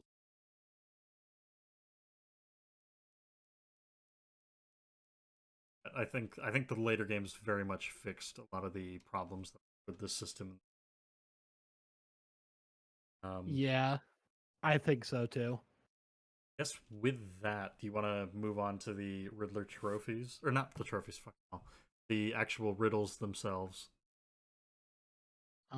Sure. All right. So generally, I think these are really neat. I like actually seeing the villains and other characters in this world, both good and evil, be represented. Even neutral parties like Jack Ryder, which I guess technically in this game he wouldn't be neutral since he's technically the creeper, but um, Well, past or future games won't ever acknowledge that when they should, so nope. might as well not be. Well, and I think we said it in the breakdown. We talked about it a little bit, anyways. But I'm really kind of baffled that Return to Arkham wasn't really retconned in any way to better tie in with City and Asylum or City and Night. I always was of that mindset until I found out that Return to Arkham was as like poorly done as it was because Yep. Rocksteady basically just pushed it on the studio and was like, "Hey, we want money," Yeah. which It's makes a just lot of sense now that oh, it looking at the does for final sure, product, for it sure. definitely shows. But it's just one of those things. Like Yeah. had they actually taken their time and given it to a studio that had time, money, and they could actually do something with it, it would have actually been kind of interesting to see a lot of these issues get fixed. I digress. Um, as far as the riddles in general, I do think it's really interesting to see that stuff. I do kind of agree with you. I kind of wish, well, maybe you didn't say this exactly. You kind of wish that we maybe got more insight on the world in the way that these characters interacted with it outside of newspaper clippings and whatnot, but at the Yeah. very least, I will take the clippings. I think the Gotham City stories that we get in City and Night, and I think Origins too. Origins, we get the anarchy tags. You're right. Tell us about That's the what it is. buildings. Like that stuff is just it's really small world building stuff. A lot of it's inconsequential. Some of it can create issues at times, but there's just very interesting things to do with these characters, these backdrops, and these different locations and all that. And it's just something that the game sort of taps into it at times, and I wish there were a few more instances of it, but I'm perfectly fine with the way that these are, as is. Part I'd Yeah.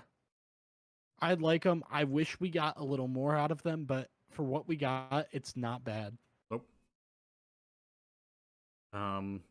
Guess that, unless you have anything else, that leaves me with thoughts on the Riddler maps in general, but I don't know if you even want to address that, Um, because we kind of talked about it earlier. if you want to get into it, you can. I have not. I'm not nearly as experienced with this game's Riddler content as I am with City and Night. So, Alright, that's fair. Um, the one I will say, I actually kind of like the maps and the way that they're executed. I'm perfectly fine with the game forcing you to use the approximation of where the Riddler trophy is. It can be annoying at times, sure, but I feel like it kind of forces you to get familiar with the area, really get accustomed to the map and your own limitations as Batman. You have to kind of think about where would the devs be able to place it? Where would I be able to, interact with this section of a building, or is there a vent nearby, or what gadget can I use? That I think the map's not giving you the exact location actually works to the game's advantage in a couple different ways. So overall, I would say I actually really do like the way that the maps work in this. I think in Night and City and Origins, I'm okay with the idea that the objective is stationary, but I guess that's the thing. It's kind of more down to your own preferences. But like I said, I can absolutely see why these would be potentially annoying to people. But I do think the game is trying to work within the confines of an already limited game, and trying to make you become familiar with the environment they're presenting. yeah, I think it works better for this game, the non stationary ones. Yeah, I think I'd agree. I think that's really all I've got to say about it, really. So, I guess that leaves us. We have Sharp's Hidden Room and the Spirit of Arkham. So, which do you want to do? Um, let's get into Spirit of Arkham, and then we Okay. can end off with So, the Hidden Room. I will real quick read through the notes that I wrote up. So, the first 10 logs go through Amadeus Arkham's backstory. And so, these are the things that we learn. His mother and father were both ill. His father perished before his mother, and his mother was bedridden for years. He spent years taking care of her. The Arkhams dedicated themselves to the city, and Amadeus feels as though the rewards for doing so were diminished. Essentially, the city more or less punished them for doing what they did to try and serve. They were doctors, politicians, lawyers. The log actually describes it as them being, quote, the arterial. They were the organs cleaning the arterial filth of the city. And yeah, basically, he's kind of. I got the sense that he was embittered by the fact that the city kind of indirectly fucked them over for their dedication to it. Um, Past that, Amadeus studied in Metropolis and Keystone. He returned home, eager to spend time with his wife and children, and then returned home to find that they were murdered. He then returns to work at Arkham Asylum, and his family's killer, Mad Dog, is brought to Arkham, and he begins boasting about his crimes. Amadeus initially was upset and then eventually takes pity on him, basically making it his mission to rehabilitate his family's killer. Mad Dog is almost ready to be released when with the state requiring only a signature for him to actually officially be released, after years of therapy had deemed him sane. And Mad Dog talks basically, I believe, about I want to go to the park and feel the breeze on my face and go back out and really kind of just enjoy the simple nature of life and being free again. And using Amadeus's father's fountain pen, Mad Dog kills Amadeus's secretary, and it's at this point that Amadeus seems to sort of snap. He's lost all pity that he had for Mad Dog and any pride that he had in his potential rehabilitation.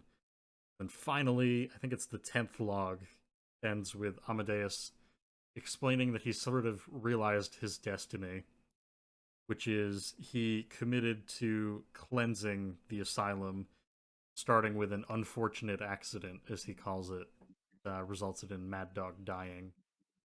And from here, it's basically this is the sense that we get that the Spirit of Arkham, in terms of the logs in total, is Amadeus's quest to basically kill the people that he deems unworthy of redemption and in any sense. And this is a mission that's then taken up by Quincy Sharp after the fact. So as far as the first 10, my general thoughts are I actually really do like hearing about the story of Amadeus. I think it's really neat to get to see the background of the guy that actually designed well, not designed, but created essentially the location that we're in throughout most of this game, and kind of getting to know his interactions with different criminals in this world, getting to know about him and Mad Dog through the character bios is interesting too. And just again, seeing that kind of gradual descent from the gradual rise of, things are looking up. He's had a terrible childhood. He's, going through basically college and academics and all that other shit. And then he comes back home. His life seems to fall apart. Through work, he seems to find purpose again. And then with Mad Dog killing his secretary, he's basically come to the conclusion everything that I've done is worthless and kind of meaningless. So I'm going to take matters into my own hands, write my own destiny. It's just, I think it's really interesting and well done in the first 10.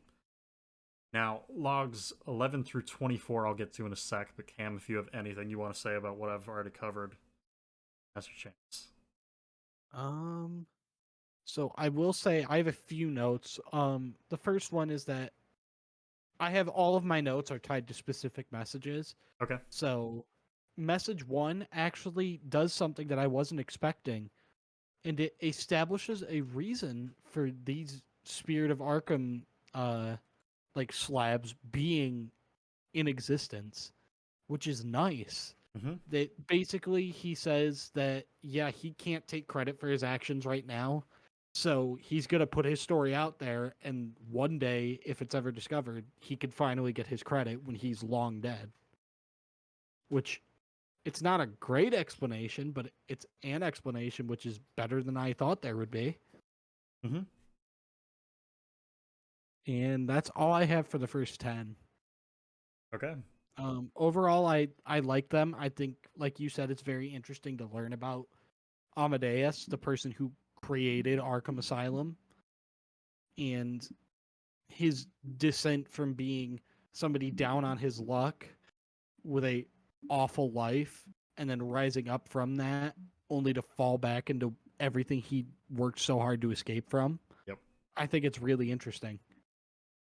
Well, the other thing, I guess I'll throw it out there. I do think it's kind of poetic in a way that he, in his effort to rehabilitate Mad Dog, he ends up essentially becoming just like him. That he ends up essentially deciding that routinely murdering people that are just bad, that's a thing I'm going to do because I don't really think the system that I've fed into for so long is really working the way I want it. Yep. But again, it's just there's a degree of complexity there that I think is really interesting to play with. So, the 11th tape is not explicitly Quincy Sharp. It's also not explicitly Amadeus. The only thing that deters me from saying that it would be Amadeus is there is a line in which I'd have to look at the transcript again, like explicitly what it is, but I believe it is something along the lines of spring was a turning point, a recognition of, or actually maybe that's log 10. Point being, I'll just cut to the chase. I can read off log 11 if you want me to. Sure, go for it. That would actually help a ton. So, deciphered message 11. I took a walk around my island. I passed by the penitentiary and felt nauseous at the thought of the filth it contained. I looked out over the Gotham Bay, and in the distance I saw lights, no doubt boats bringing more filthy degenerates to my city. I swore again to protect her from this darkness. So I can't remember what time period was Amadeus Arkham alive in. That's the thing. I'm not 100% sure. I'd have to look into that again. Um, as far as the dialogue is concerned, technically, and I think this is neat, it could apply to both of them. Because Sharp very much has pride in Gotham as a whole. I mean, that's pretty apparent by the fact that he's running for mayor, adamantly wants to improve the city and stuff like that. And obviously, being the warden of the asylum, I would imagine he's involved in the. And then looking at Amadeus in comparison, this was what his family did. They, as I said, they were doctors, politicians, lawyers. They were heavily involved in general discussion across the city and maintaining different establishments within the city. So, it's one of those things. I think this applies to both of them, but the idea of once again I'm taking that promise and I'm going to run with it. That leads me to believe that this is Sharp speaking more metaphorically. That he as the Spirit of Arkham, is retaking this oath basically to expunge the filth. Okay. Does that make sense? Yes. So from what I've looked at, Amadeus and Pinckney were alive at the same time in this universe, and Cyrus Pinckney died in 1855. So there would be boats around this time. So yes, this could Yep. apply to either Mad Dog, not Mad Dog, Amadeus or Sharp, which I really like. Um, actually, shit. You know what? Go ahead. Do you want to read through 12 for me? Because I feel like that'll. 12. All right. I argued with the latest group of young, eager doctors. They bored me with theories and ideas, proving that they had no theories on how to cure these animals. Only one shared my vision. I offered her the chance to explore her dreams. She accepted. We'll make a good team. So I think you were talking about this earlier, but the impression that I get from that is that is Sharp referring to Dr. Young.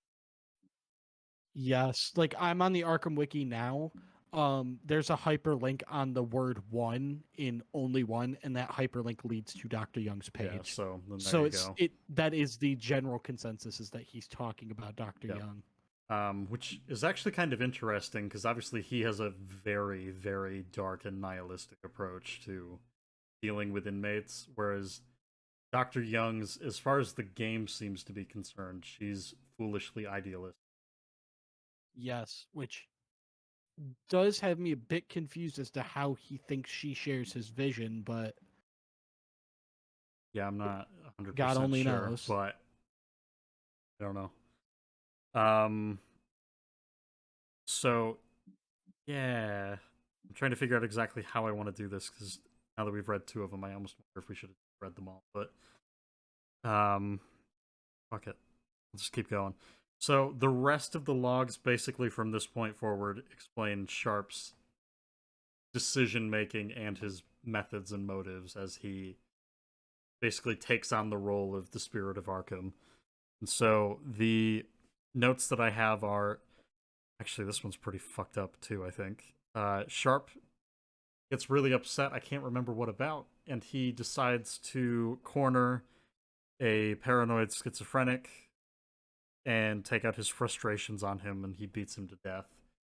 I believe the quote in the actual log itself is his records suggested he was a paranoid schizophrenic. His screams as I beat him to death suggested much more. It's just like fucking goddamn. You have Amadeus who's like, oh, an unfortunate accident, and then you have Sharp by like really hard comparison. Just a couple logs later, being like, yeah, I just beat a guy to death, and I Yeah. his screams as I did that. Um, yeah, it was. I just again like really sharp comparison. I guess no pun intended, but uh, I think it is kind of telling that the two of them essentially share the same ideals, but Sharp seems to take a much more sinister sense of pride in doing what he does. Hmm. Um, he seems very much more evidently disgusted, and that becomes apparent, I think, throughout the rest of these. Um, Yeah, so the thing that led him to beat that man to death was he was frustrated because his attempt to murder Croc almost got him killed. yes, that's right. Which that brings me to a note I have for message 13, which is all about Croc being brought in. And one thing I really like about this note is that it does show more of how inhumanely Croc is treated and looked at by others. Particularly the quote, as I looked at his disgusting body, all scales and teeth, my mind ran free, dreaming of delicious punishments to break this monster. Which that you could say, okay, well, that's just Sharp being Sharp.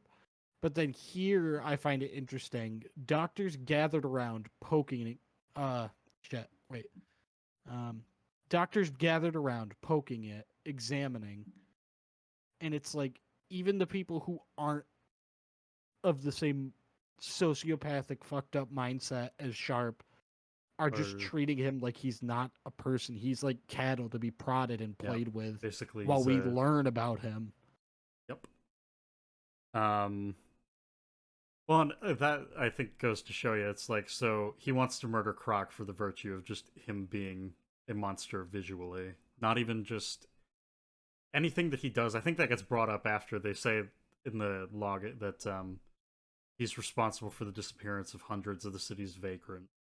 Yes, that is Um, in I think it's the yeah, in same log. 13 when he first Yeah. gets brought in. Um, it's just again, it's really, really fucking messed up. That yes, that does get brought up.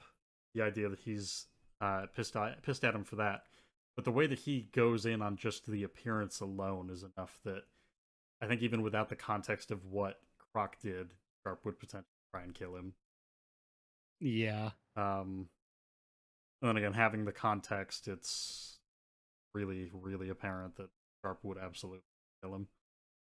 The next note that I have, aside from that, is he goes to confession at church, and he starts speaking to a priest. The priest basically reaffirms to him, yes, if you do as you described, if you take the life of one to save another, you will basically be absolved and forgiven. And Sharp leaves confession, and he's uplifted. His spirits are uplifted, and he's basically set on like, yes, this is the path that I will undertake. And then kind of going further with the Croc or not Croc, Sharp being a dark and twisted motherfucker. He describes Ivy being brought to the asylum. And Cam, I don't know if you can pull that log up, but I'm not sure which one it is. I believe it might be 14 or 15. If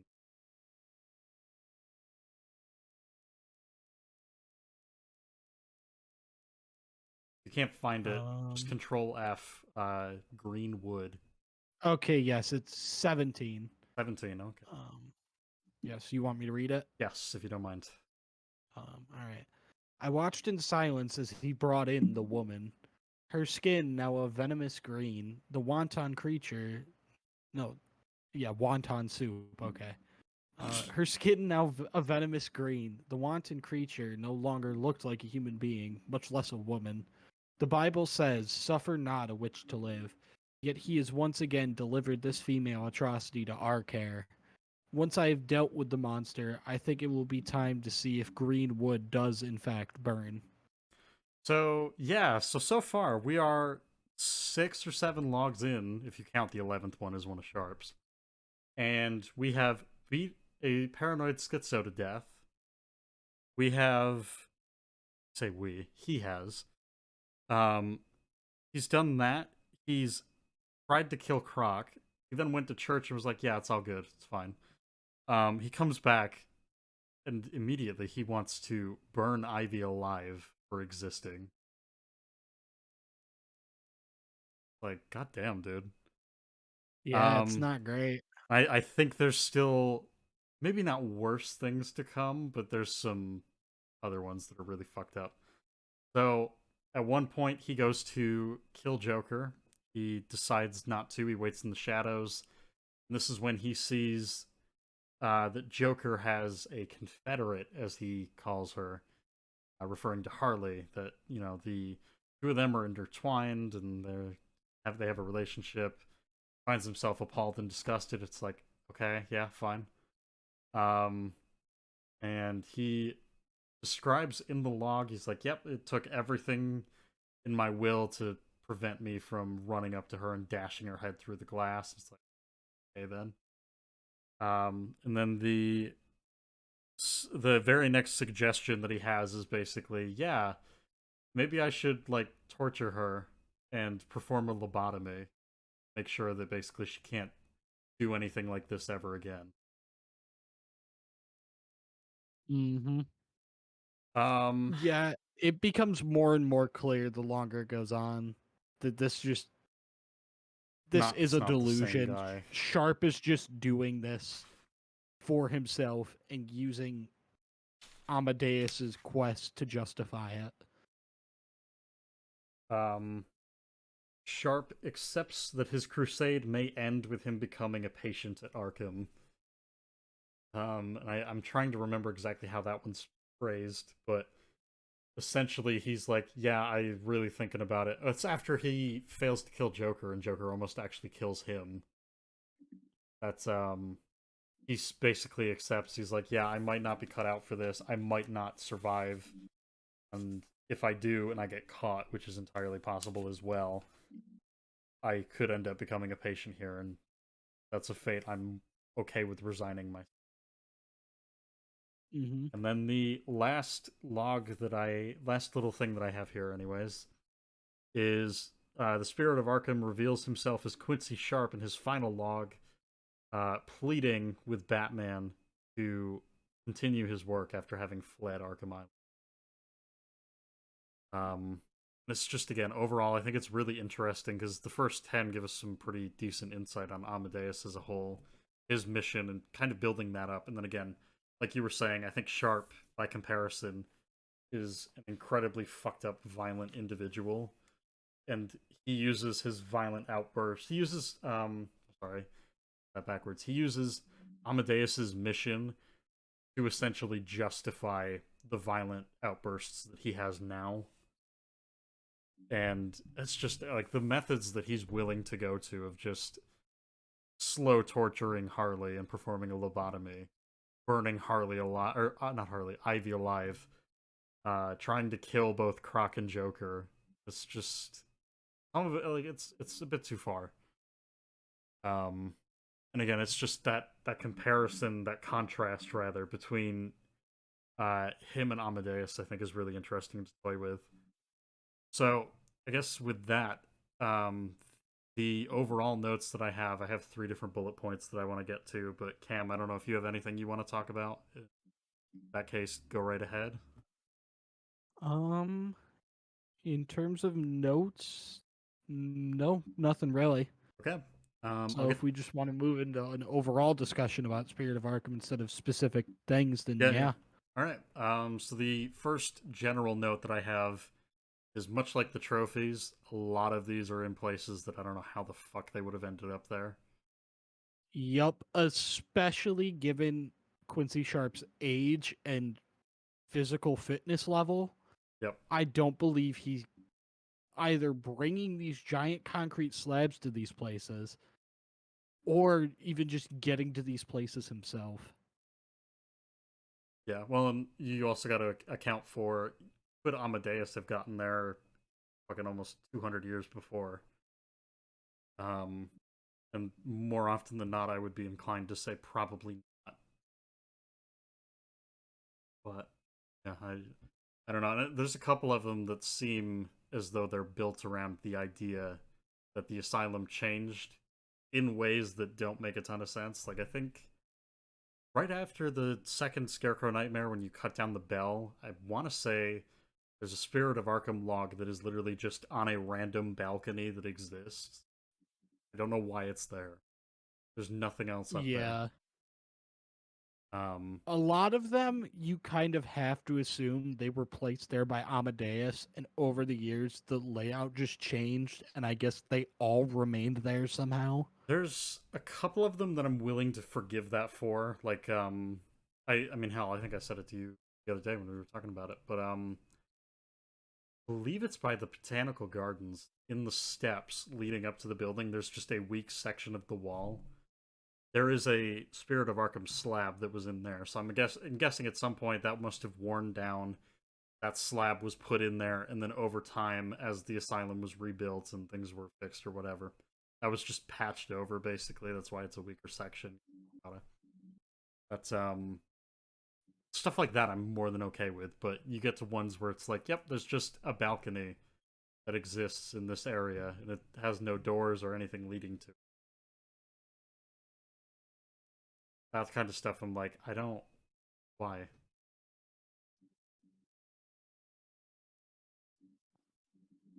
Um, Yeah, it's a mess. It's like a lot of the writing in the Arkham franchise. yep. The next note that I have: why were the deciphered logs never turned over to the police, especially considering that Sharp is making a public run for mayor?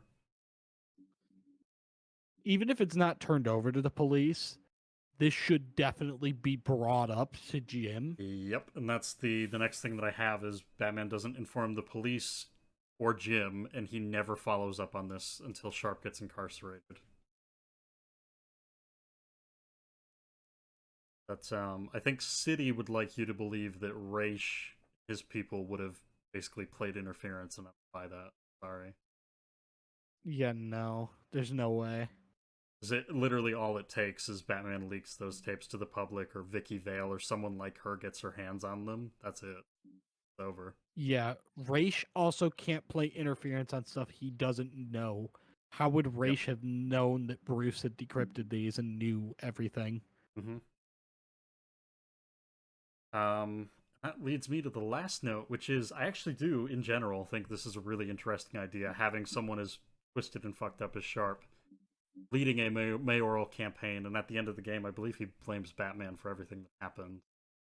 And at that point, it kind of seems like his candidacy for mayor, he's like a shoe in. Um, especially out of universe for us playing the game, where we kind of know that he's the only character that we're aware of that's running. So it'd be kind of weird if someone else. I digress. Yeah. Um, Point being, this is actually kind of an interesting idea. I can't wait to see how the sequel, two games that follow this one, I can't wait to see what they do with this revelation. It'd be really awkward if they did nothing with it, and Yeah. then he randomly committed suicide in his cell. Yeah, that would be insane, wouldn't it? It would be. That would be absolutely crazy. um, yeah, that's all I have for Spirit of Arkham. Overall, I think it's a really neat concept. I think there's a couple things that are kind of to me need to be refined. Some of the tapes indicate some things that are sort of weird. I'd have to look back through and get more specific examples, but generally, I think the information we get from both sides of it is really cool. And a lot of the downsides would just be in terms of the way that Arkham Asylum does its level design isn't fantastic. So, much like the Riddler trophies, some of these are just in places that I don't really believe they should be.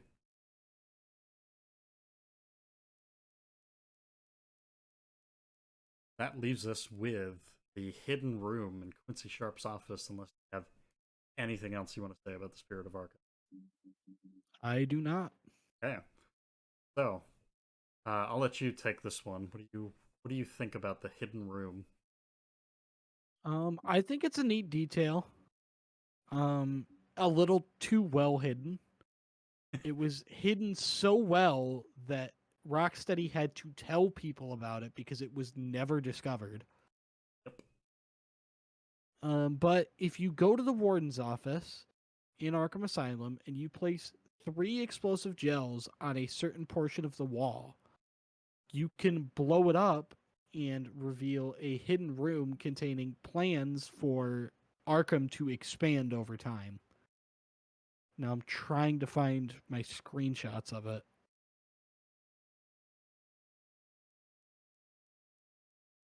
Um, yeah, there's one. So basically, it's just showcasing plans for expanding Arkham into Gotham City. It's plans for Arkham City.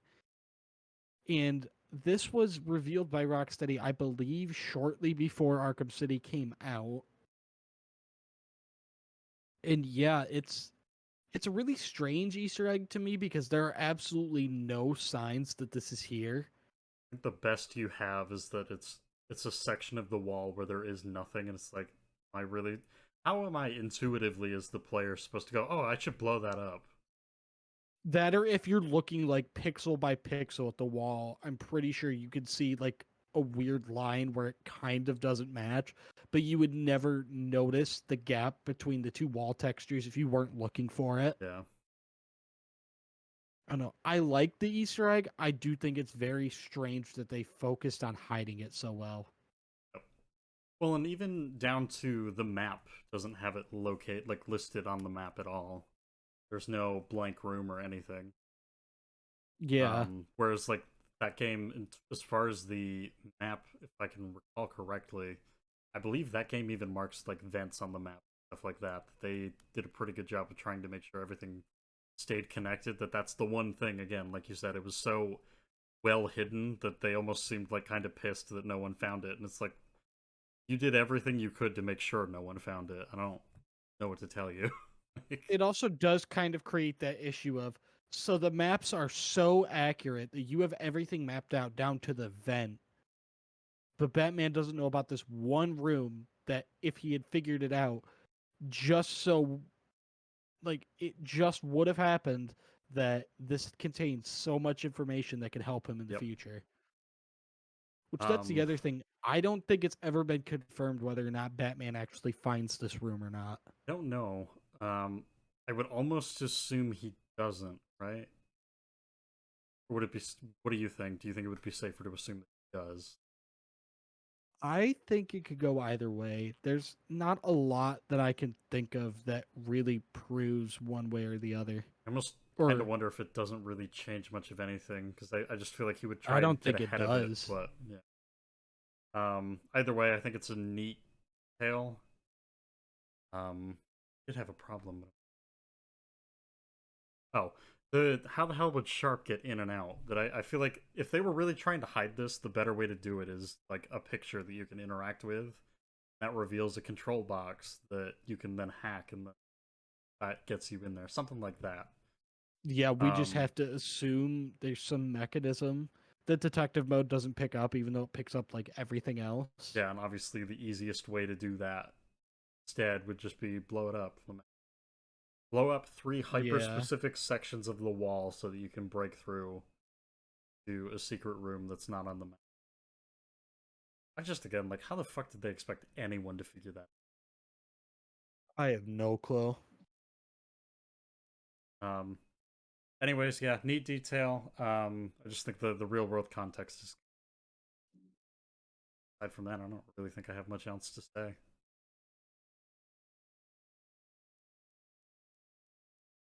Yeah, I don't either, so. All right, so I guess with that said, final thoughts on Arkham Asylum before we sign off. Not my favorite in the franchise, my least favorite, but I do like it. I do still really like this game. It's not one I ever have the desire to return to as regularly as the other ones, but I do enjoy it a lot, and I'm glad we have it. Yeah, I think I'm in the same camp. I think when we covered it, I was a bit more negative than I probably could have been in terms of my general assessment at the end. I still think the game has a shit ton of flaws. The tapes, I think, enhance the experience a bit now that we've gone through them. But at the same time, I don't think it changes the score that we gave, which I believe the 3 or 4. I think Not terribly high. I can't remember exactly what it I want to was. say it was a 4. Um, Either way, I generally my thoughts are probably going to stay the same on this one. I like the gameplay. I know it's dated, but this isn't my favorite in the franchise. Not even remotely close to being one of my favorite games of the time, but I do sort of have a soft spot for it.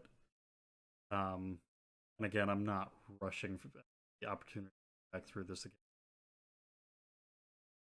Yeah, in terms of the stuff that we covered, I do think the tapes and the Spirit of Arkham is actually some of the better stuff in the.